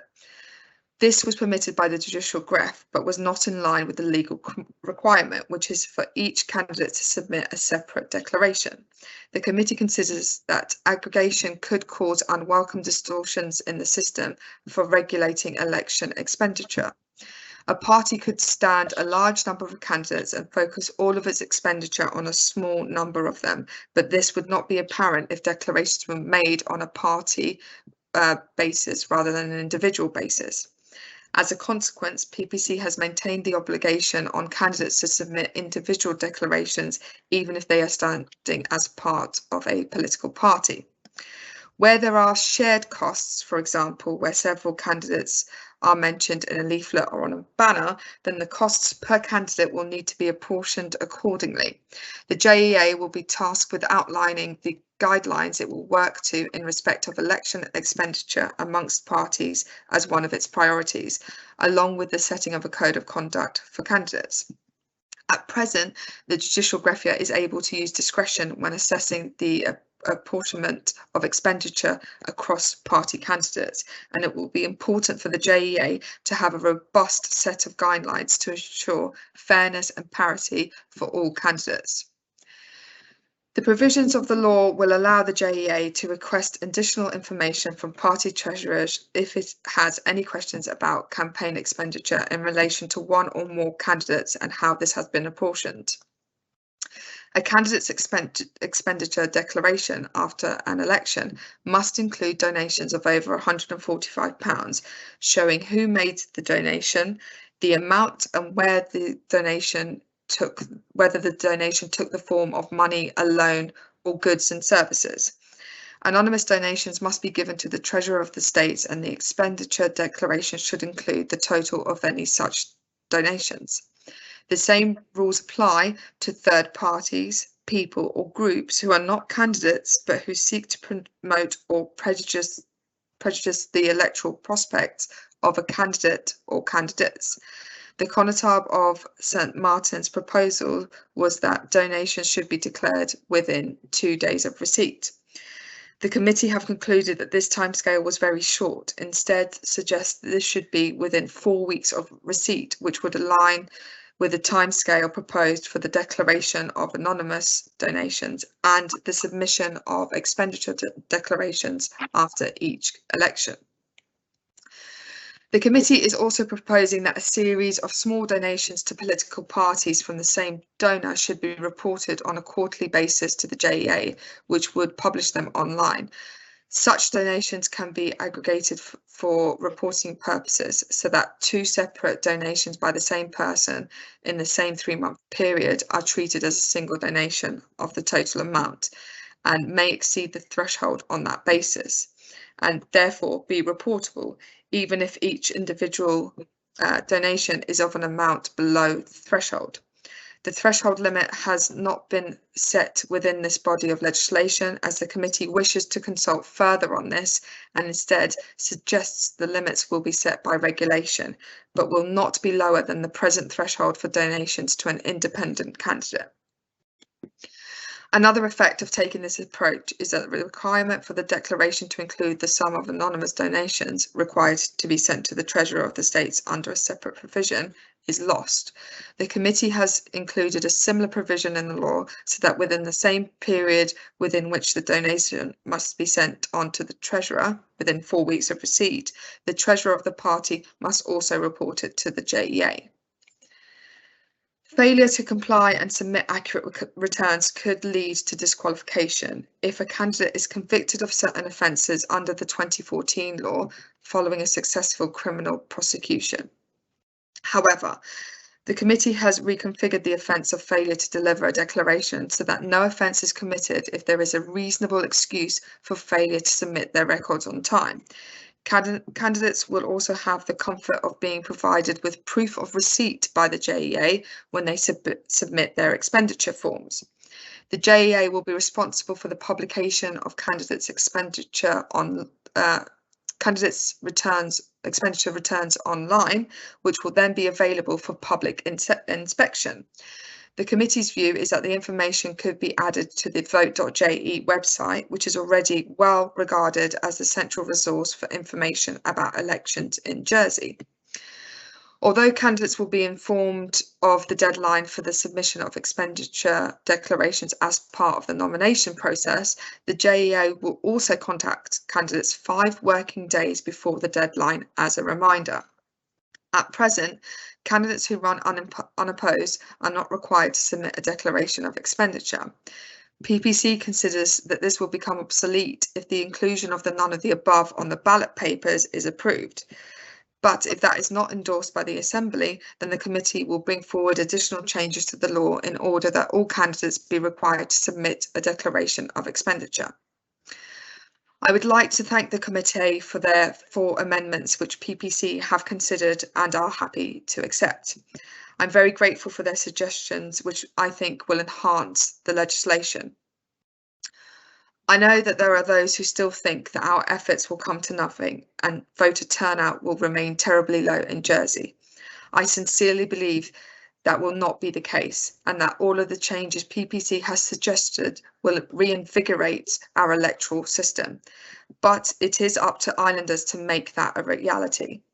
PPC will do its best to ensure people of Jersey understand the new system. We will provide practical information about how to stand for election, how people can register, where they need to go to vote, details about the candidates, how to vote, and how the results will be announced. But ultimately, Islanders need to see voting as an expression of their commitment to Jersey.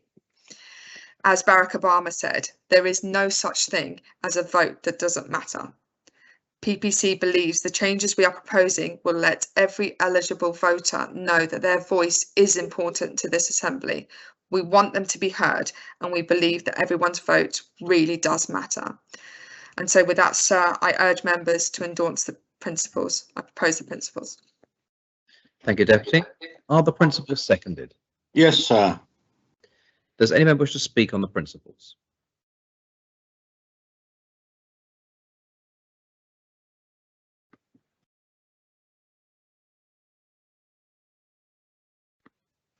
If no member wishes to speak on the principles,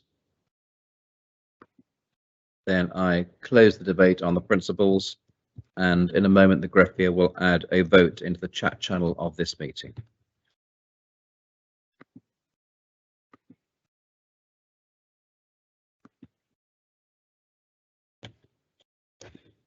Vote is now open, and I ask members to cast their votes on the principles.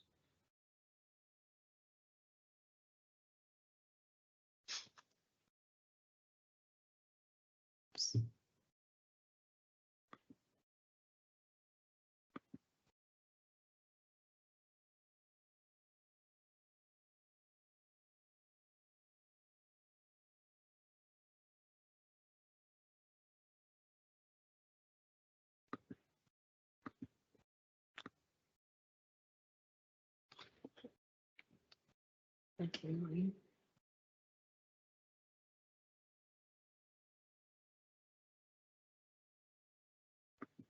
All members have the opportunity of casting their votes. Then I invite the greffier to close the voting.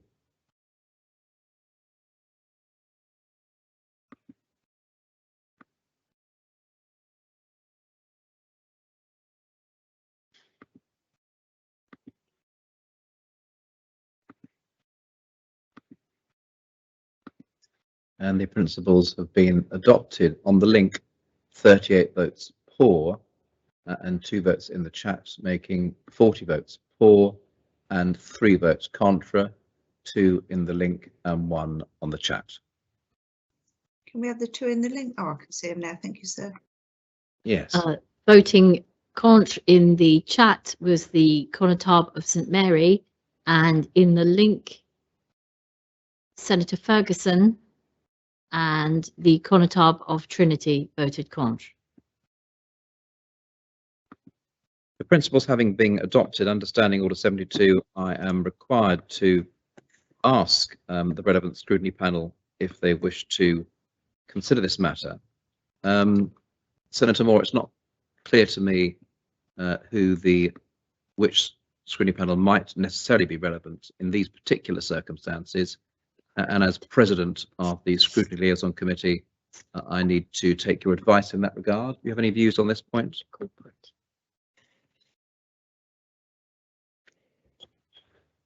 Senator Moore?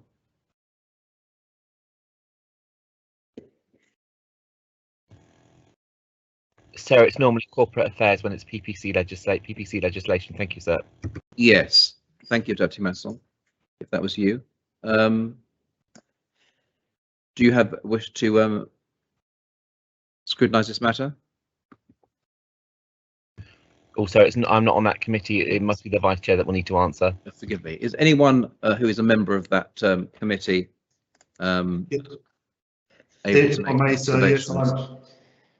If I may, sir, I'm the Deputy Vice Iyer, Chair yes. of the Corporate Services Committee, and we do not wish to call it in. Thank you, sir. Thank you very much.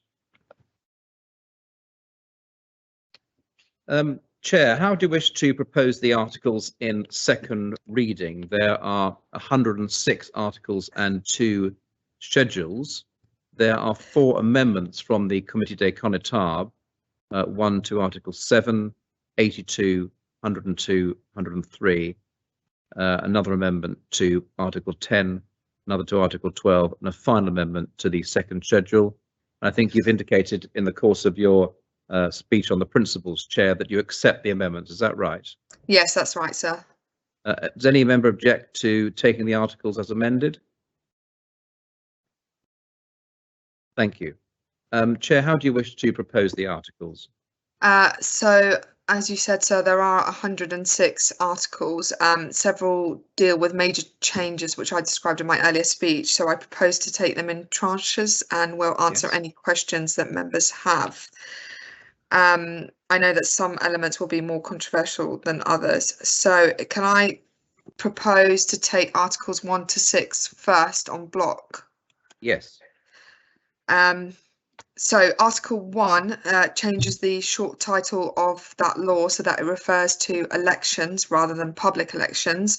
This reflects a change in terminology provided for later in the draft law, making a clear distinction between elections for members of the State's Assembly, deputies and connétables, which are described as public elections, and elections for centeniers and procureurs du bain public, which are described as parish elections. Article 2 amends the list of definitions to make the distinction between public elections and parish elections and to include a definition of spoilt ballot paper. Articles 3 and 4 amends Articles 2 and 4 of the 2002 law to reflect the new terminology of public and parish elections, and Article 5 recognises the fact that postal voting is available at public elections only. Article 6 inserts a new Article 7ZA in the 2002 law, which requires electoral administrators to prepare in relation to each of their electoral districts a list of properties at which no voters are registered. The electoral administrator must provide the list for an electoral district to each candidate standing at an election for a constituency which is or includes that district. The rationale for this is that candidates may find when knocking on doors that the residents of properties are eligible voters but not yet registered. This will no longer be required in the longer term when changes to the electoral registration process comes forward. I propose Articles 1 to 6. Are the articles seconded? Articles 1 to 6? Yes, sir. Thank you. Does anyone wish to speak on Articles 1 to 6?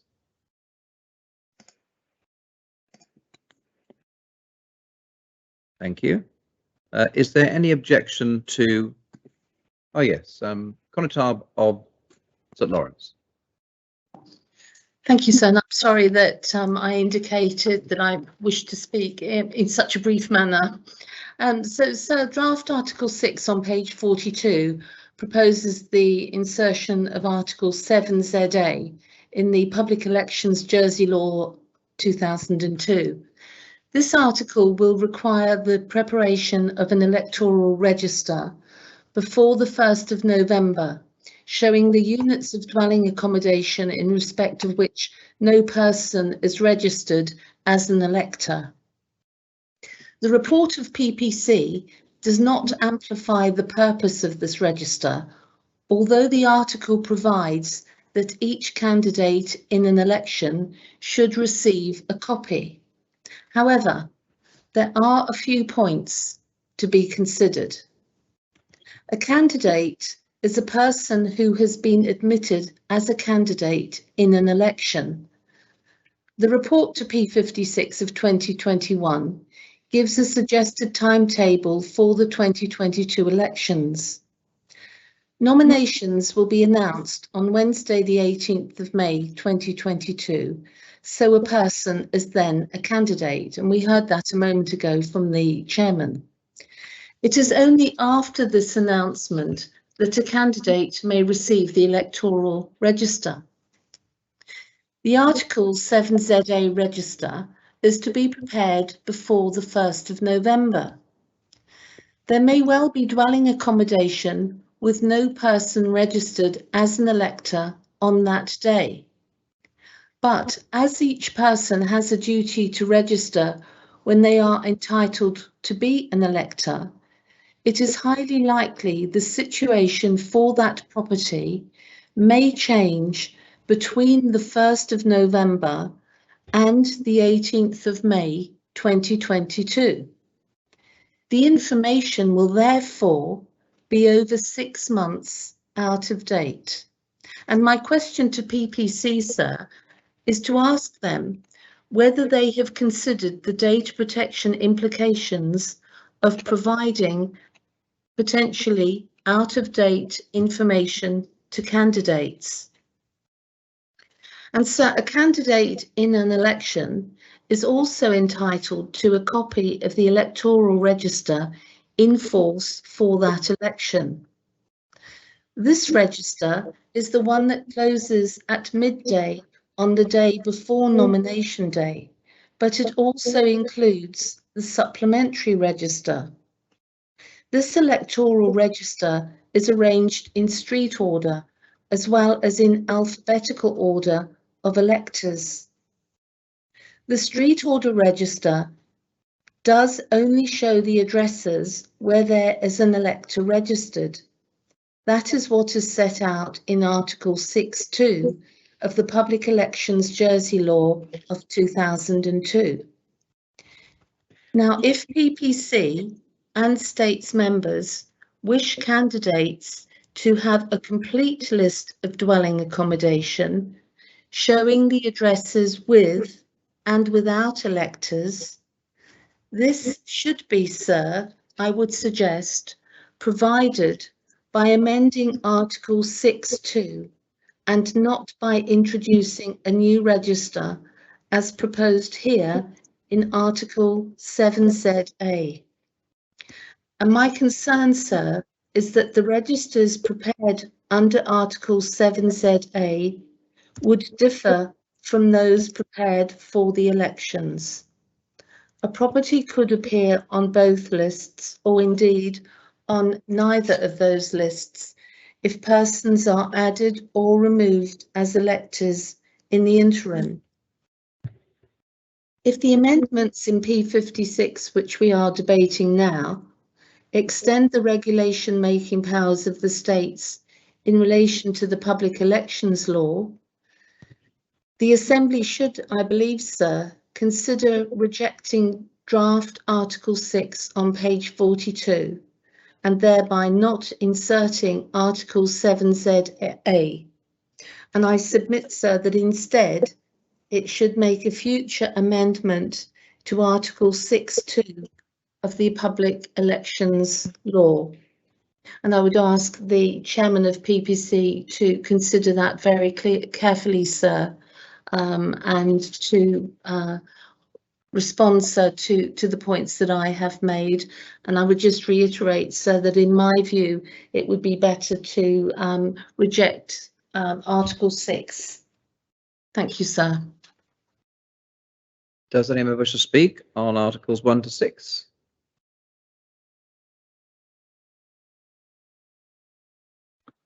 I call upon the chair of PPC to reply. Thank you, sir, and I'd like to thank the Constable for raising those issues. This should not be required if the electoral register project comes to fruition, which we're hoping it does, but obviously given the delays that there's been with COVID across government, we can't guarantee it, which is why we've brought it forward in this form. However, I recognise that, you know, if the Assembly aren't happy with the new register, then I'm happy to take the articles separately. I don't want to cause any confusion. And I just wanted to address the point about the data protection.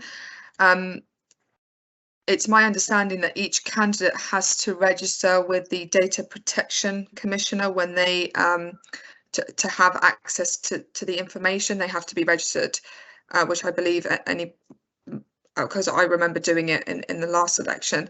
So, sir, can I suggest that we take Articles 1 to 5 then, sir, Yes. and then take 6 separately?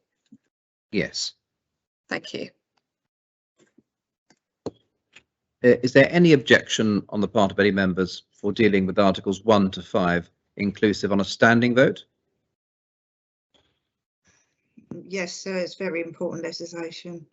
Yes, thank you very much. In that case, the greffier will place a link in the chat in relation to Articles 1 to 5 inclusive.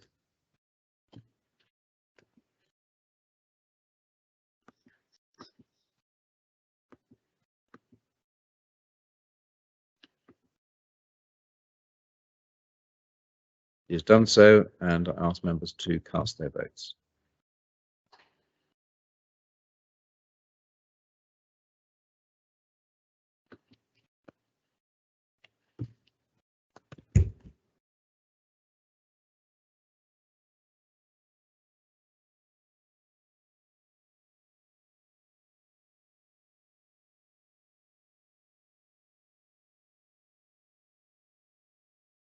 Got 30.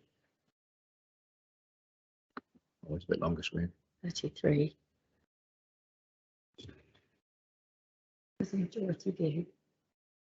If all members have the opportunity of casting their votes, and ask the greffier to close the voting.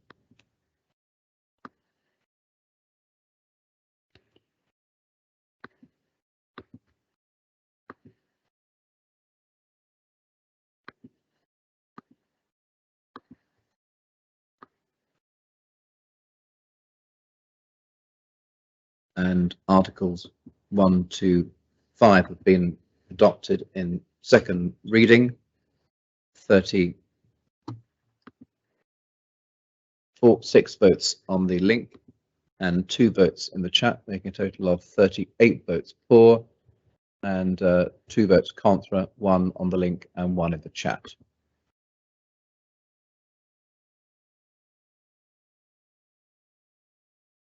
Shortly, the greffier will add a vote into the chat channel of the meeting in respect of Article 6.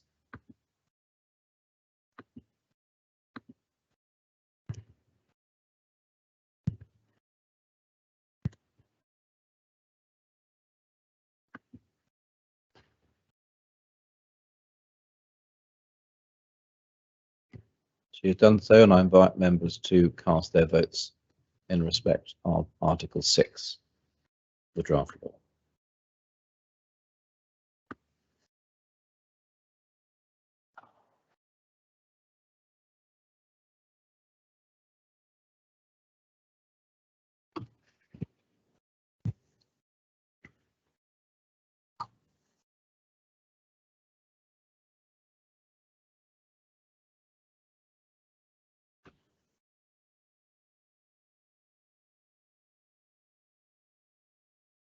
Got 35.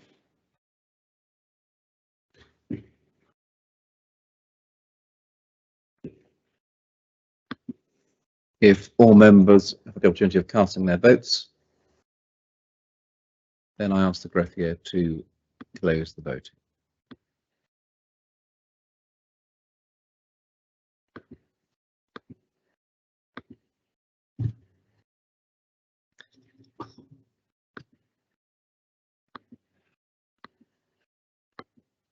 Article 6 has been adopted in second reading.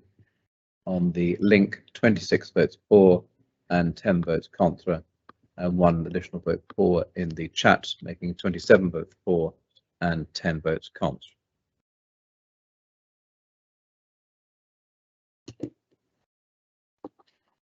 Chair, how do you wish to proceed in relation to the balance of the articles?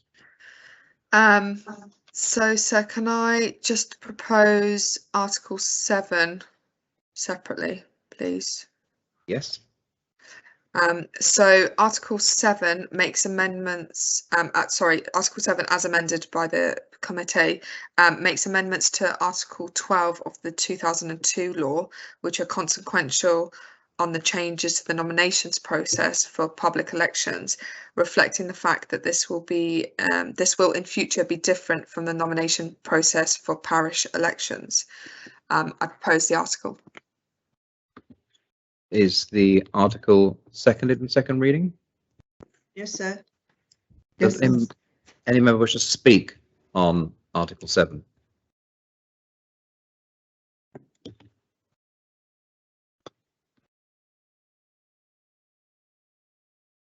If no member wishes to speak in relation to Article 7, then I invite the greffier to place a vote link in the chat.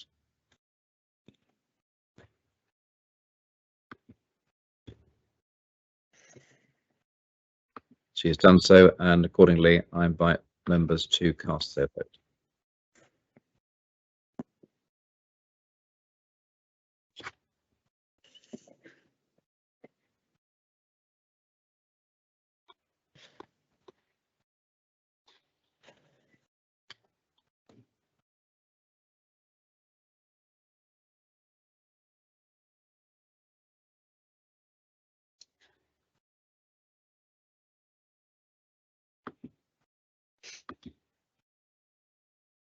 Got 34.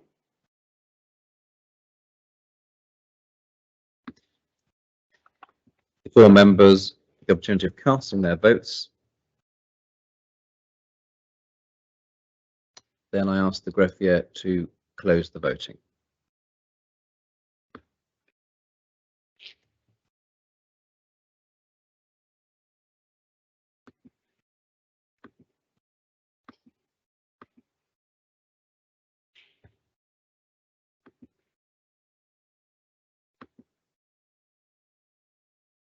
And the Article 7 has been adopted in second reading.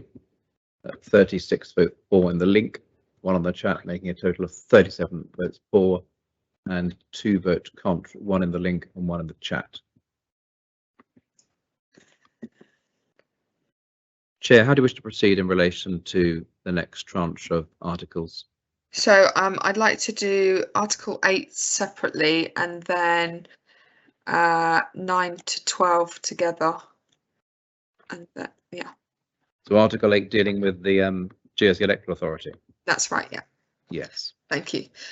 So Article 8 is a major change and makes provision for the establishment of the Jersey Electoral Authority, the JEA, and some of its key functions, and inserts a schedule in the 2002 law, which makes provision for the constitution and proceedings of the JEA. In summary, this article provides that the JEA must prepare a report on the administration of each ordinary public election and may prepare a report on the administration of a public by-election. Any report must be submitted to PPC within 6 months of the election to which it relates to, and must include any recommendations of the JEA as to changes in the law and practice relating to elections. In effect, we are creating our own EOM, which will oversee the elections and monitor compliance with international standards and best practices for elections and election legislation. The law provides that the JEA must prepare and publish a code of conduct for candidates. As part of the process of nomination, a prospective candidate at a public election must declare that he or she has read and agrees to comply with the code of conduct. It provides that the JEA may take such steps as it considers appropriate for resolving complaints made by a candidate at an election about either another candidate or a person carrying out functions in relation to the election. The states may, by regulations, make further provision about the functions and powers of the JEA on receipt of complaints and the procedure for dealing with them. There is provision for the chair and an ordinary member of the JEA to attend pre-poll facilities, polling stations, and the count for the purposes of observing a public election. The new schedule to the 2002 law is contained in Schedule 1 and provides that the JEA is to consist of A, a chair, B, between 2 and 4 ordinary members, C, a parish representative under paragraph 5 of the inserted schedule, which will be a parish secretary who is nominated by the secretary of the committee de Connetarbs after consultation with all those eligible for the role, D, the judicial greffier, and E, the greffier of the states. It also makes provision about the selection and appointment and terms of members of the chair and ordinary members of the JEA, and includes provision about its arrangements and proceedings. The states may, by regulations, make further provisions about the proceedings of the JEA under paragraph 7 of the inserted schedule. I propose Article 8. Thank you, sir. Thank you. Are Article 8 and Schedule 1 seconded? Yes, sir. Does any member wish to speak on Article 8 and Schedule 1 to the law? Deputy Masson.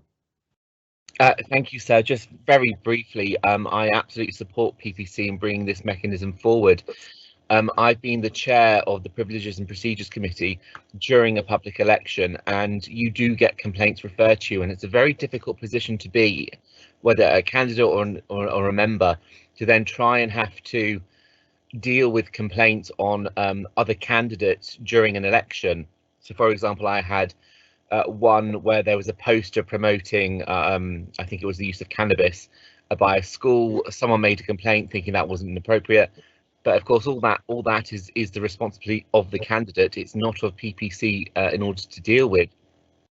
In the end, we managed to resolve the matter, but it does make it very difficult for candidates in an election to try and enforce things on other candidates during an election. So this mechanism that PPC is proposing, I thoroughly welcome and I think is an absolutely correct step forward. Thank you, sir. Thank you, Deputy. Does any member wish to speak on this article and the associated schedule?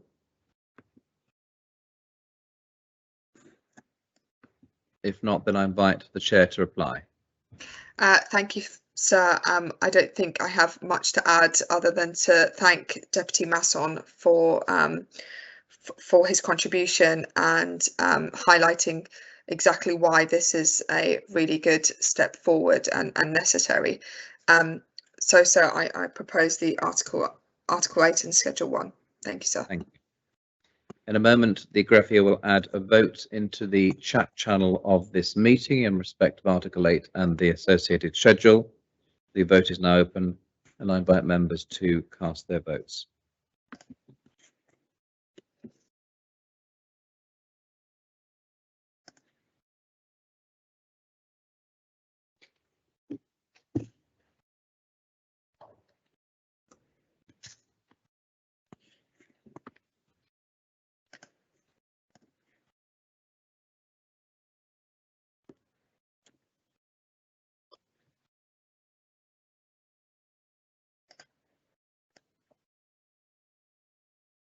38. If all members have the opportunity of casting their votes, then I ask the greffier to close the voting.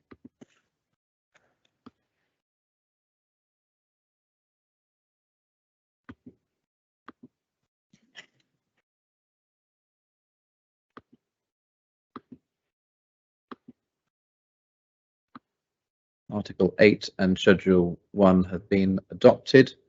On the link, 36 votes for and 2 votes for in the chat, making a total of 38 votes for, and 2 votes contra on the link and 1 vote contra in the chat, making a total of 3 votes contra. Chair, how do you wish to proceed now? So I'd like to propose Articles 9 to 12. I'd like to apologise for my dog barking in the background. Article 9 amends Article 14 of the 2002 law to reflect the new terminology of public and parish elections. Article 10 amends Article 15 of the 2002 law to provide that in addition to the costs of sending out notices under Article 7 and 8, the costs of printing ballot papers for the purposes of the elections of a deputy and the costs incurred by the JEA in the exercise of its functions are to be met by the states. Article 11 amends Article 17 of the 2002 law so that the date fixed by court order for a newly elected deputy or constable to take the oath of office must be as early as is reasonably practicable, and subject to the pre-existing long stop of within 14 days of the election. Article 12 substitutes Article 17A of the 2002 law, providing that the electoral administrator for a parish is the secretary of that parish. However, if the office of secretary is vacant or the secretary is otherwise unable to act, the JEA must appoint another parish employee as the electoral administrator. I'd like to propose Articles 9 to 12 as amended. Thank you, sir. Thank you. Are those articles seconded in second reading? Yes, sir. Thank you. Does anyone wish to speak on Articles 9 to 12 inclusive?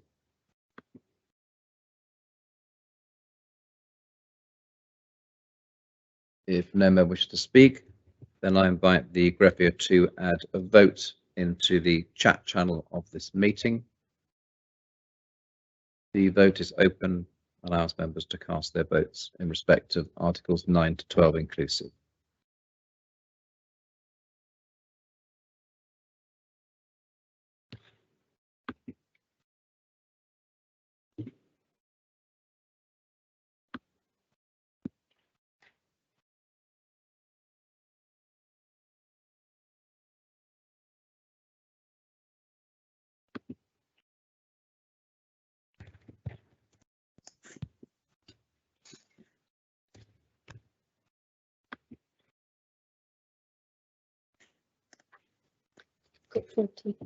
If all members have the opportunity of casting their votes, then ask the greffier to close the voting.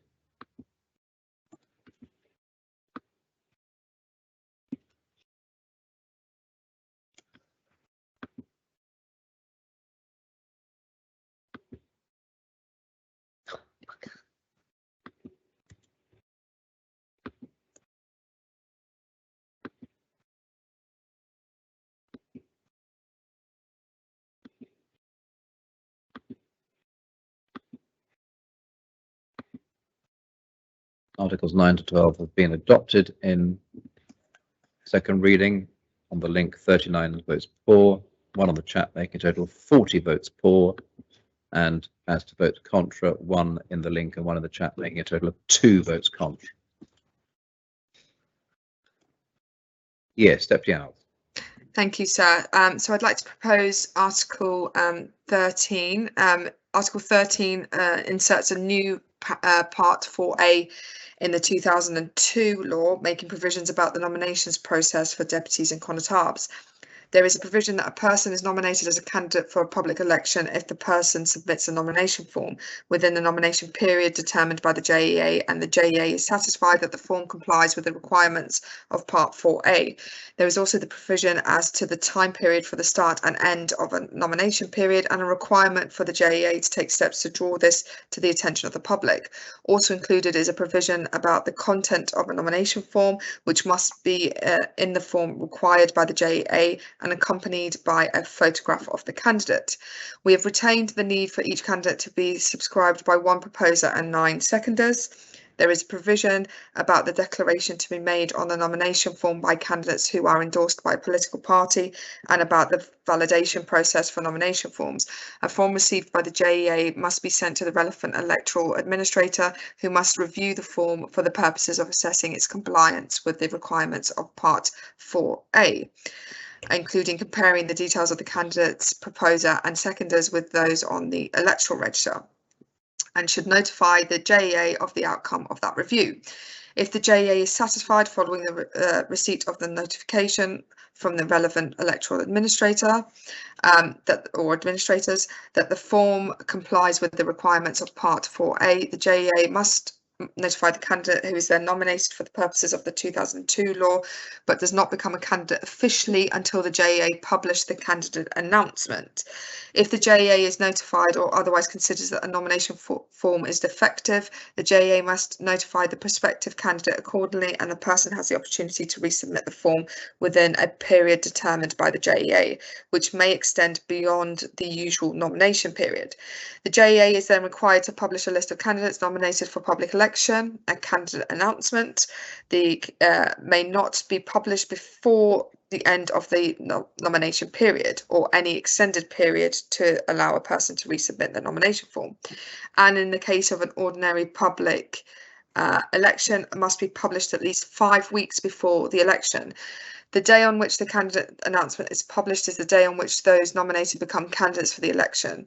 There is provision that if at the end of the nomination period there are more vacancies than persons nominated as candidates at a public election, the nomination period is extended by 2 days. I propose Article 13. Thank you, sir. Thank you. Is this article seconded? Yes, sir. Does any member wish to speak in relation to Article 13? Yes, Deputy Martin. Thank you, sir. Yes, it's just clarification. I fully support what the PPC are trying to do and the deputy. And my concern is the candidate. If I've read this correctly and understood, the candidate gives their nomination document filled in to the JEA. The JEA check with the parishes who check, I'm presuming, who's on the register. If that's all okay, then the JEA that say, unless there's anything else wrong, that the candidate's form is okay, etc. If after or in between something appears that it is not, somebody is not in the right part of the parish or district, who would be right? Because the JEA has sent the form to the parish has checked it and said it's right, and the JEA has told the candidate that they are right. I just want this very clear, because this has been sort of, you know, tested over time, and I think it would be clearer, this, but I'm not quite 100% sure who is the ultimate responsibility to making sure the form is correct. Thank you. Thank you, Deputy. Does any member wish to speak on Article 13?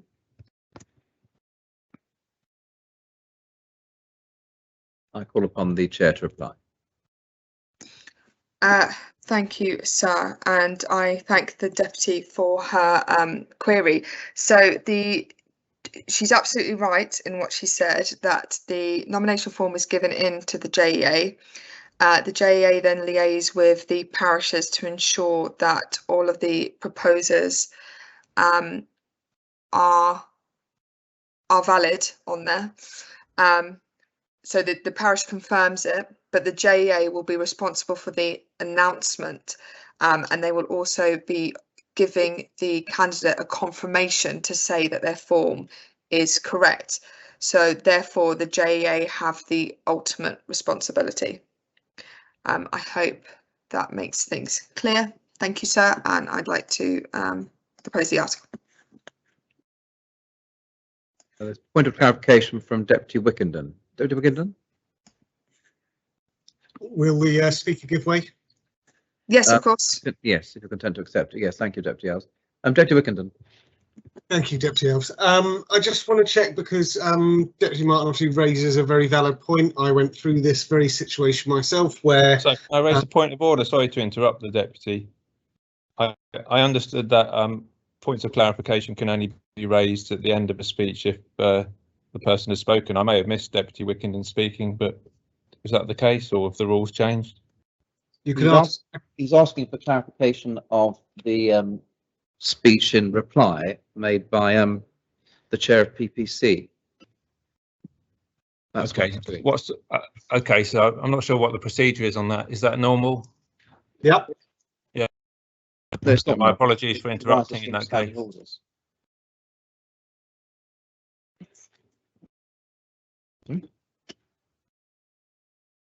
Yes, asking for clarification of something said in a speech moments after the speech maker concluded her remarks. Yes, Deputy Wickenden, do you want to make your point? Thank you. Clarification. The clarification I need is who is legally responsible if after the parish hall have confirmed to the body that everything's fine, they've issued a statement, and then there is a problem found, who is legally responsible? Because currently it is the candidate is legally responsible for checking their form. I know I've been through the process of the courts. If the chair could respond, who is legally responsible at the end of the day? Thank you. So the whole point of this is to ensure that this kind of scenario doesn't happen again, and we're very sympathetic to Deputy Wickenden's situation, and this was brought up on a number of occasions when we were talking about it. So the JEA will take the responsibility. They will provide that confirmation, and no candidate will be announced unless their form is 100% accurate. So this is why we've given the extra couple of days, so that the JEA will be the vehicle to go back and forth with the parishes until the forms are correct, to avoid situations like the one that Deputy Wickenden found himself in. Thank you, sir. Thank you, Chair. So in a moment, the greffier will place a link in the chat channel of this meeting. She has done so, and I invite members to cast their votes in respect of Article 13 in second reading.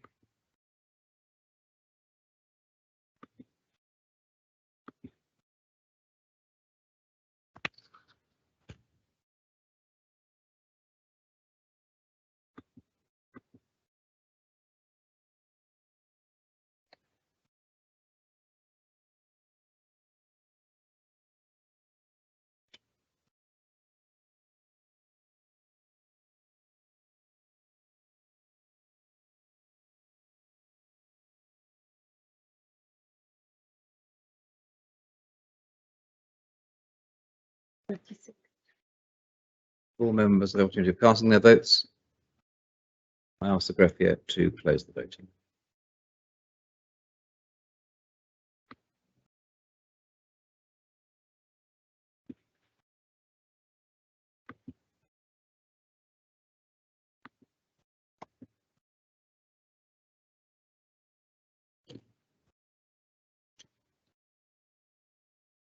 And the votes are 35 voting for on the link and 4 in the chat, making a total of 39 votes for, and 1 vote contra on the link, and 1 in the chat, making a total of 2 votes contra.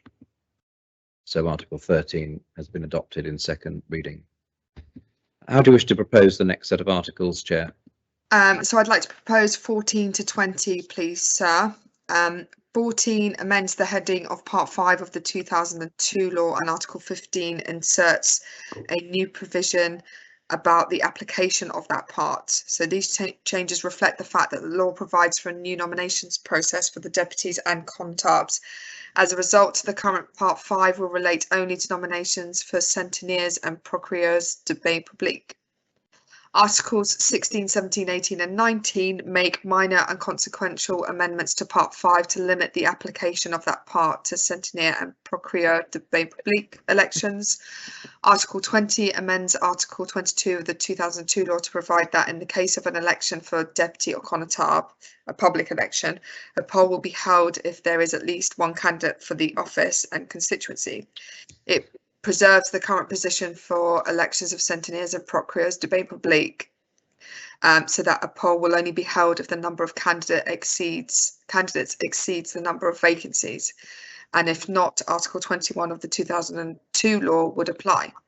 The change is connected to the introduction of a none of the above option on the ballot paper for an election where there are not more candidates than vacancies for a public election. So, for example, a single candidate standing for a single vacancy will not necessarily be elected to office. I propose Articles 14 to 20. Thank you. Are those articles seconded in second reading?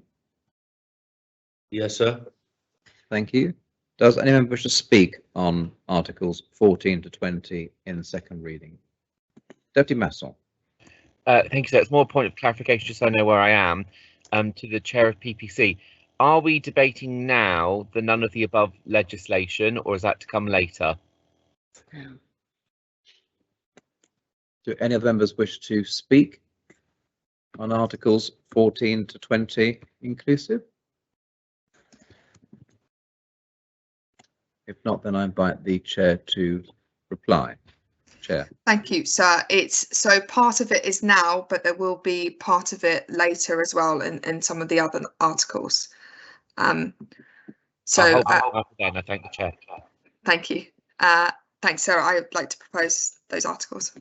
Thank you. At the moment, the greffier will add a vote into the chat channel of this meeting. The vote is open and I ask members to cast their votes.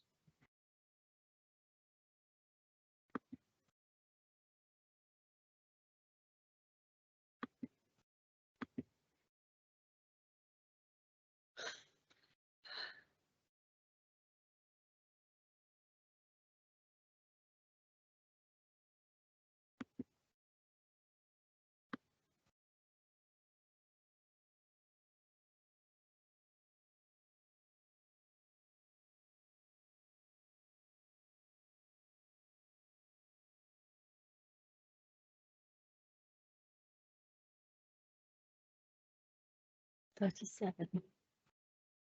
all members have the opportunity of casting their votes, then I ask the greffier to close the vote.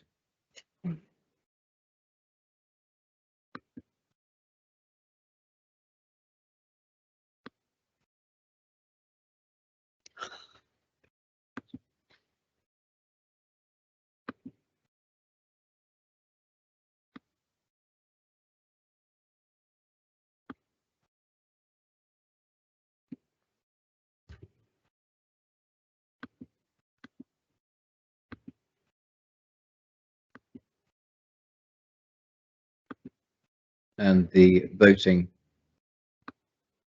for 33 on the link and 2 before the vote closed on the chat, making a total of 35 votes for, 3 votes contra on the link, and 1 in the chat before the vote was closed, 4 votes contra. So those articles have been adopted in second reading.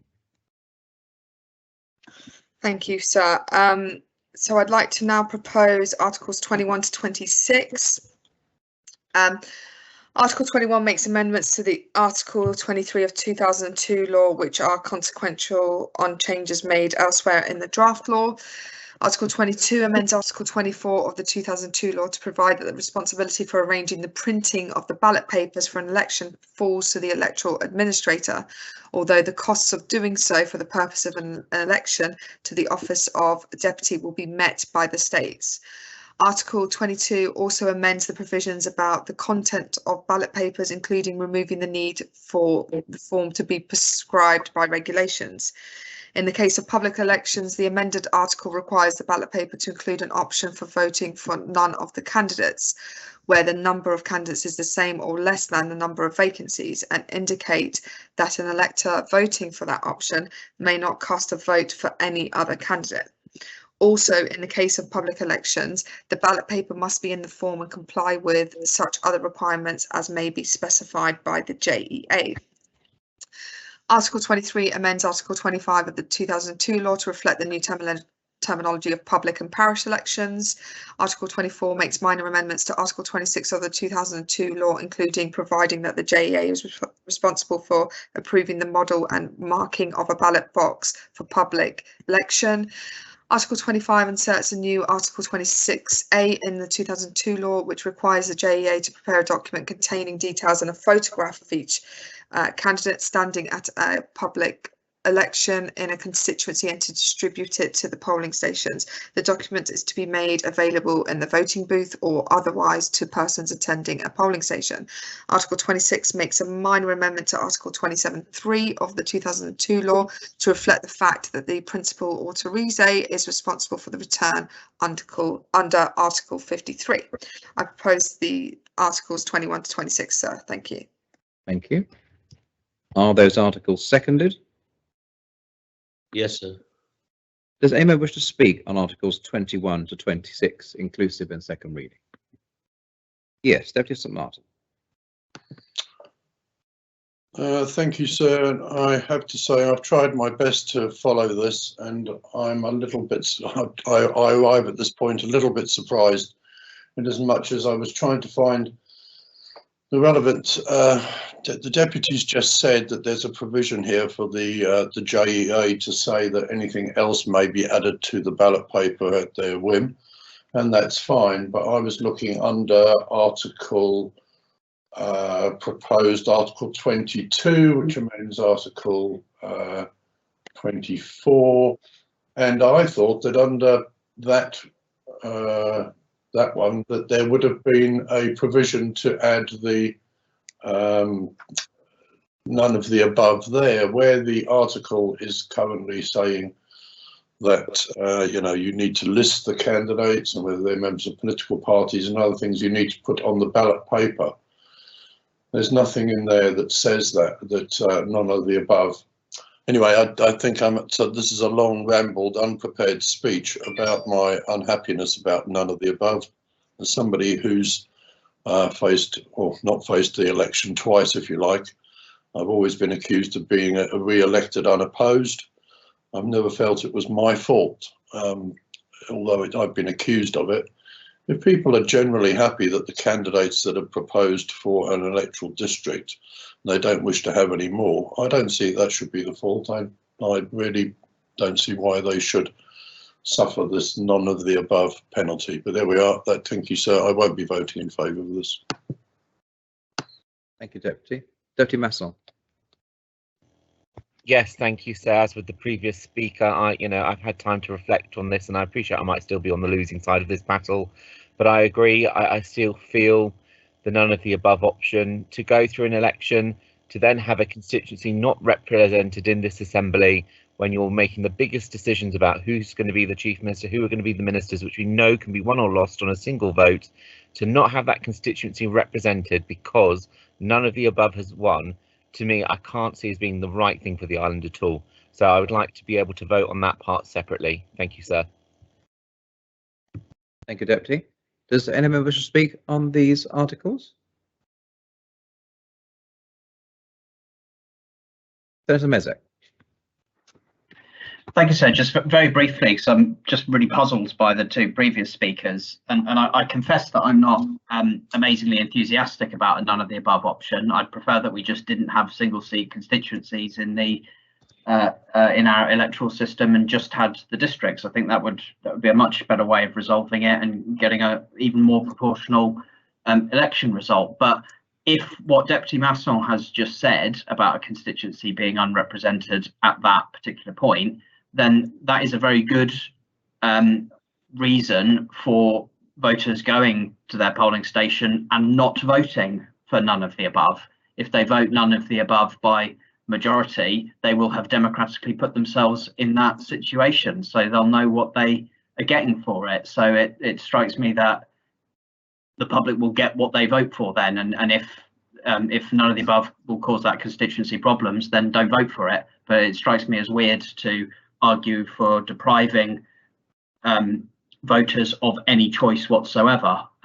Uncontested elections are a bad thing, and until we grasp the nettle on this and decide to remove the constables from the assembly and require them to run as deputies, this is the closest thing we'll get to giving constables legitimacy. I say constables, it could of course apply to deputies, but let's face it, it will only be those constables elections where this will be relevant in practice. You know, if we're going to run round in circles and not just give us a decent electoral system across the board, this is surely the closest thing to it, and the reasons Deputy Masson and Deputy Luce have given just strike me as weird. Thank you. Conattab of St. One. Thank you, sir.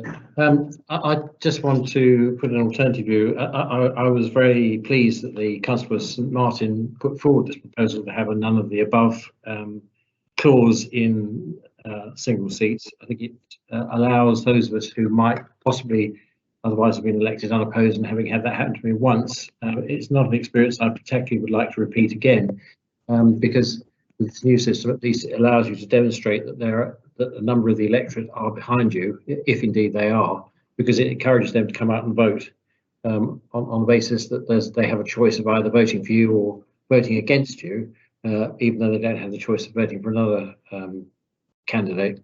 So I'm wholeheartedly in support of this. Let's hope the new system of party politics and the greater enthusiasm for the new seats means that single seat elections are contested in any case, and we don't need to use this. But as a backstop, it has my wholehearted support. Thank you, sir. Thank you, Conattab. Deputy Taddeo. Thank you, sir. I think it's important to caveat this part of the this article with debate in the second reading with the point that we shouldn't be trying to rehash an old debate which has already been had. I think it is probably legitimate for members who feel strongly or who perhaps voted against the none of the above option to make that point now.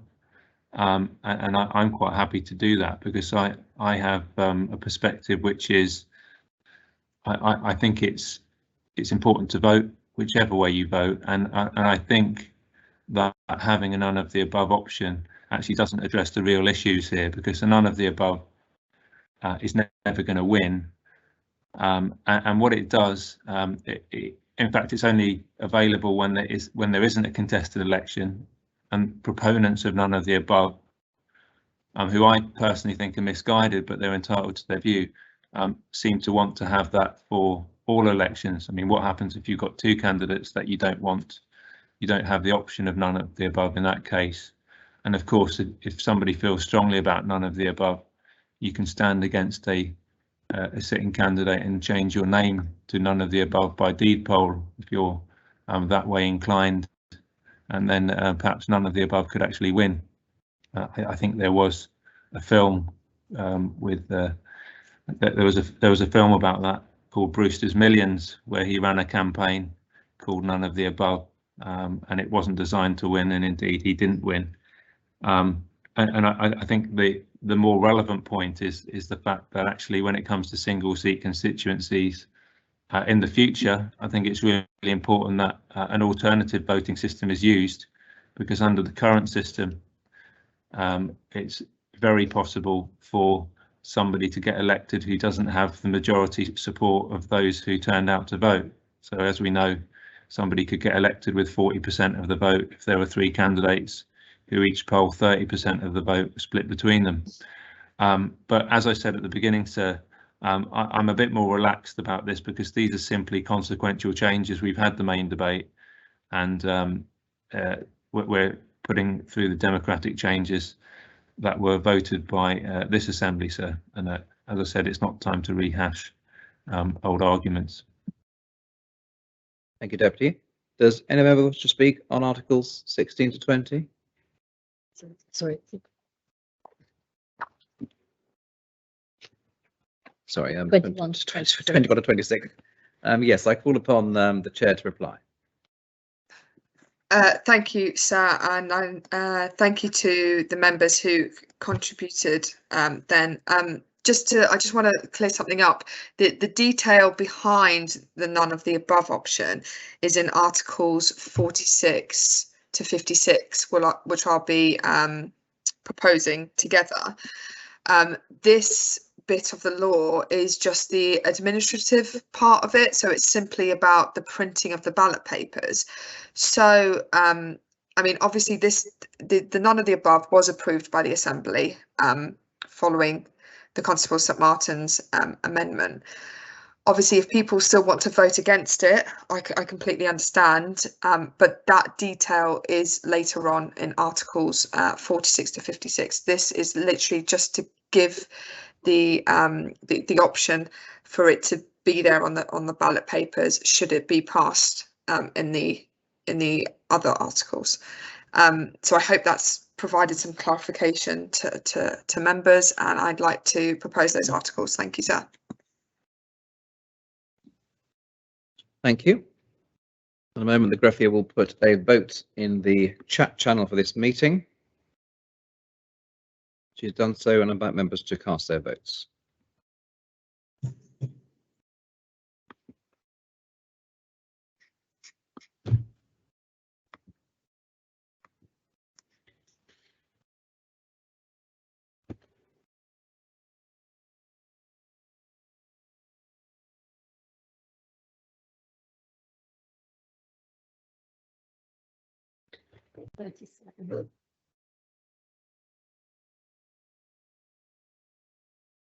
If all members have the opportunity of casting their votes, then I ask the greffier to close the voting.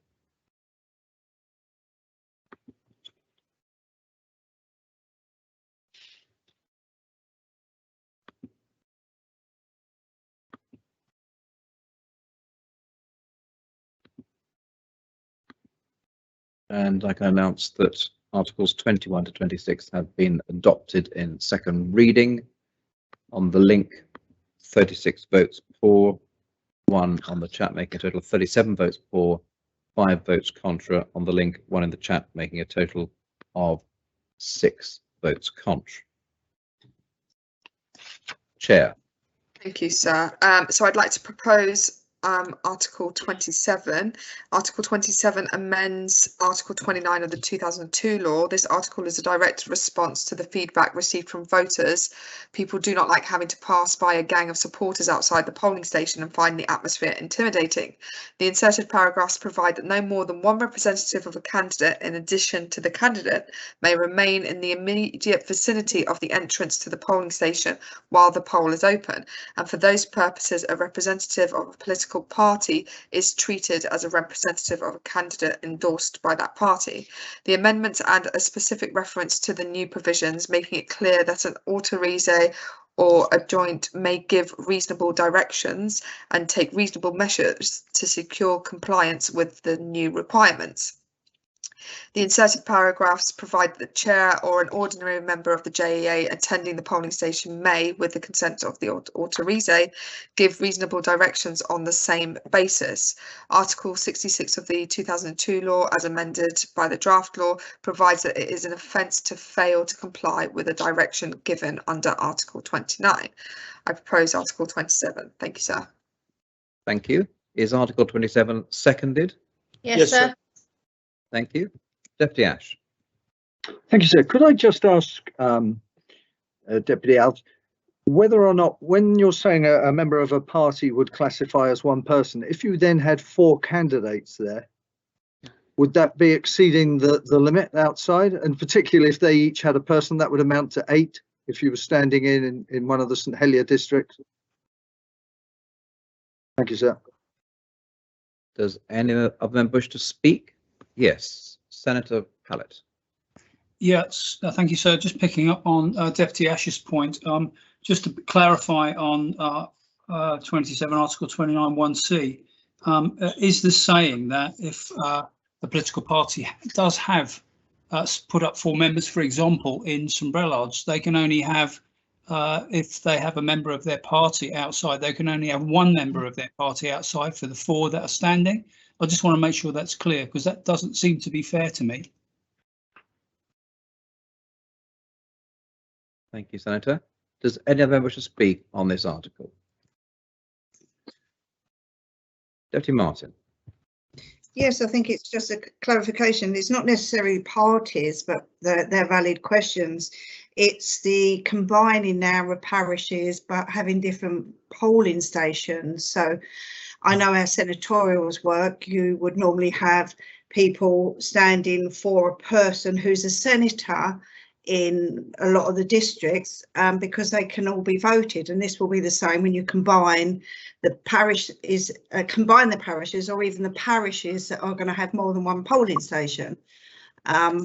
Like I think St Saviour is all going to be counted as 1, but it will have separate polling stations. Will this affect the number of people that say my point is somebody can't be in 3 polling stations at once, so would they be able to have a representative outside? Thank you. Thank you, Deputy. Deputy Young. Yes, I wonder if the chair could just give us assurance or an explanation perhaps of what the immediate vicinity of the entrance to a polling station is. For example, if you had somebody in a vehicle playing music down the road or something, would that be immediate vicinity? Just to be interested to know that. Thank you. Thank you, Deputy. Deputy Tadia. Thanks, sir. Apologise if it puts the chairman on the spot, but it's something that's only just come to my mind. It's not premeditated as such.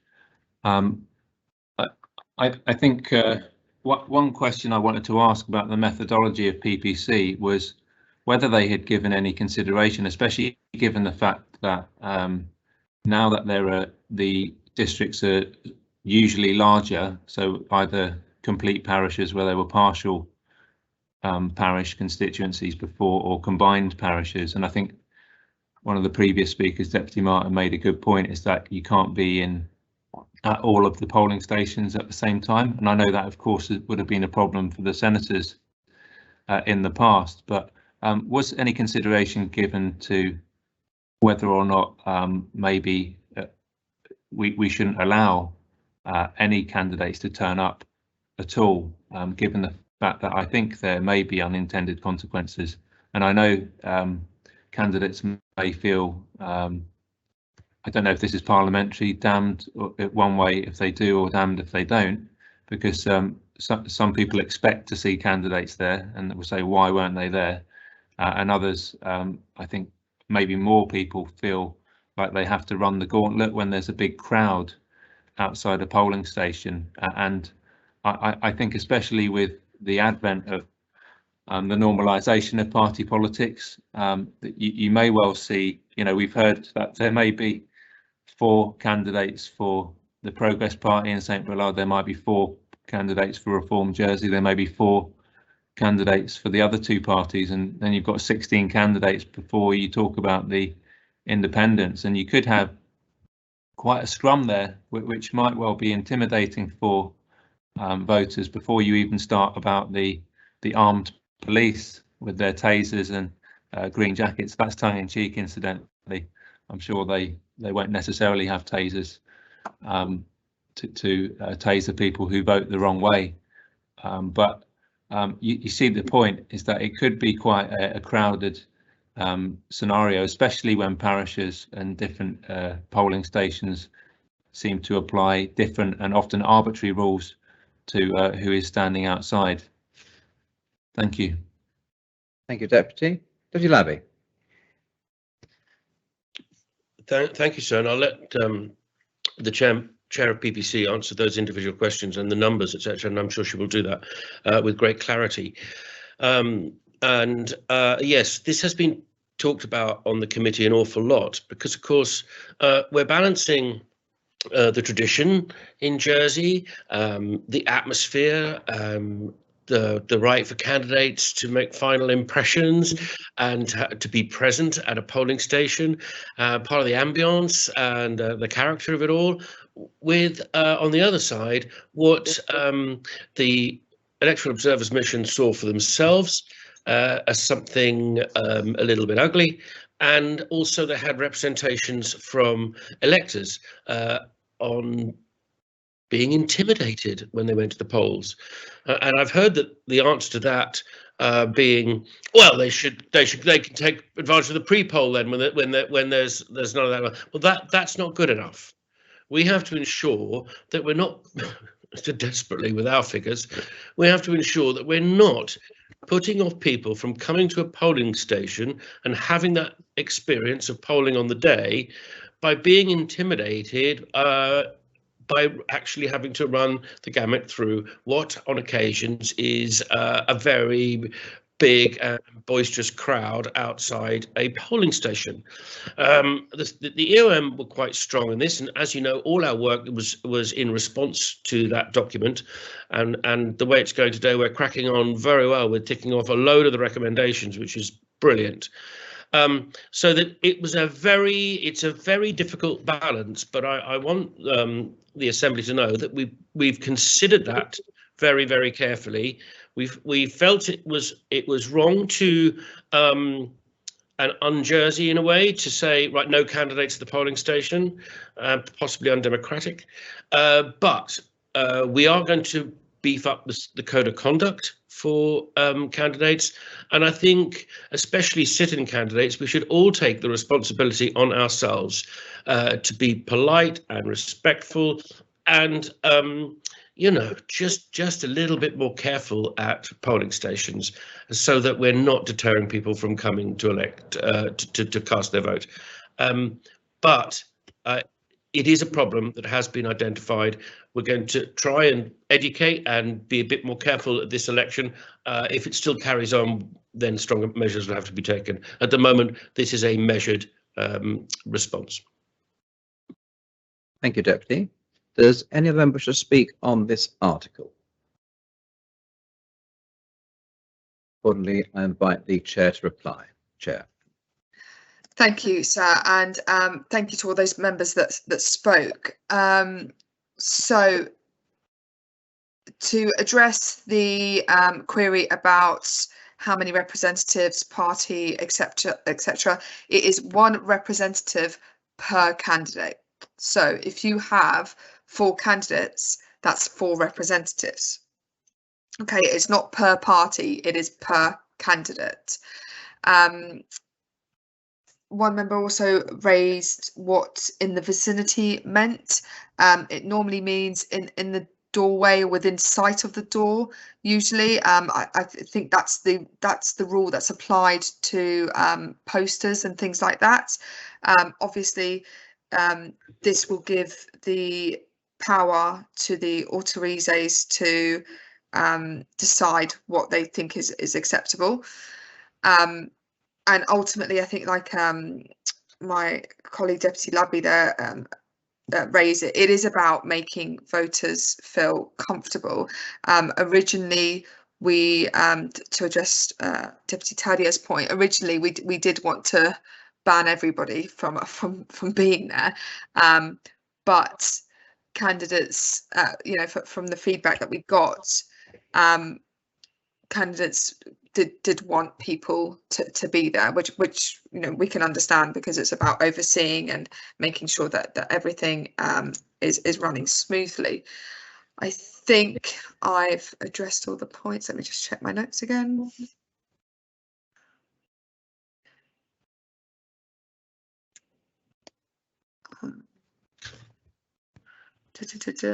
Make it more comfortable. Oh, sorry, no. Okay, so it's not one per candidate. It's 1 rep per law one rep per party in the law. not 1 rep per candidate. Just to clarify that. Okay, so with that, sir, I'd like to propose that article. Thank you. Thank you. In a moment, the greffier will place a vote in the chat. She has done so. I invite members to cast their votes.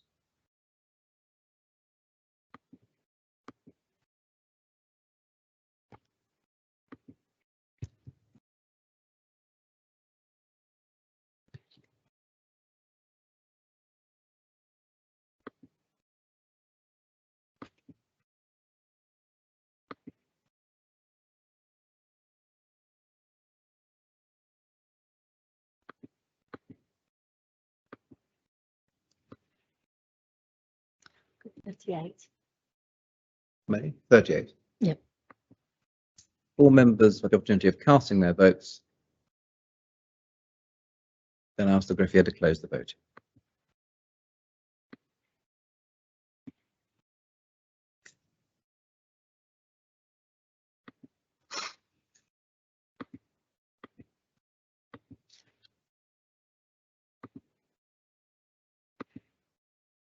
And these articles have been adopted.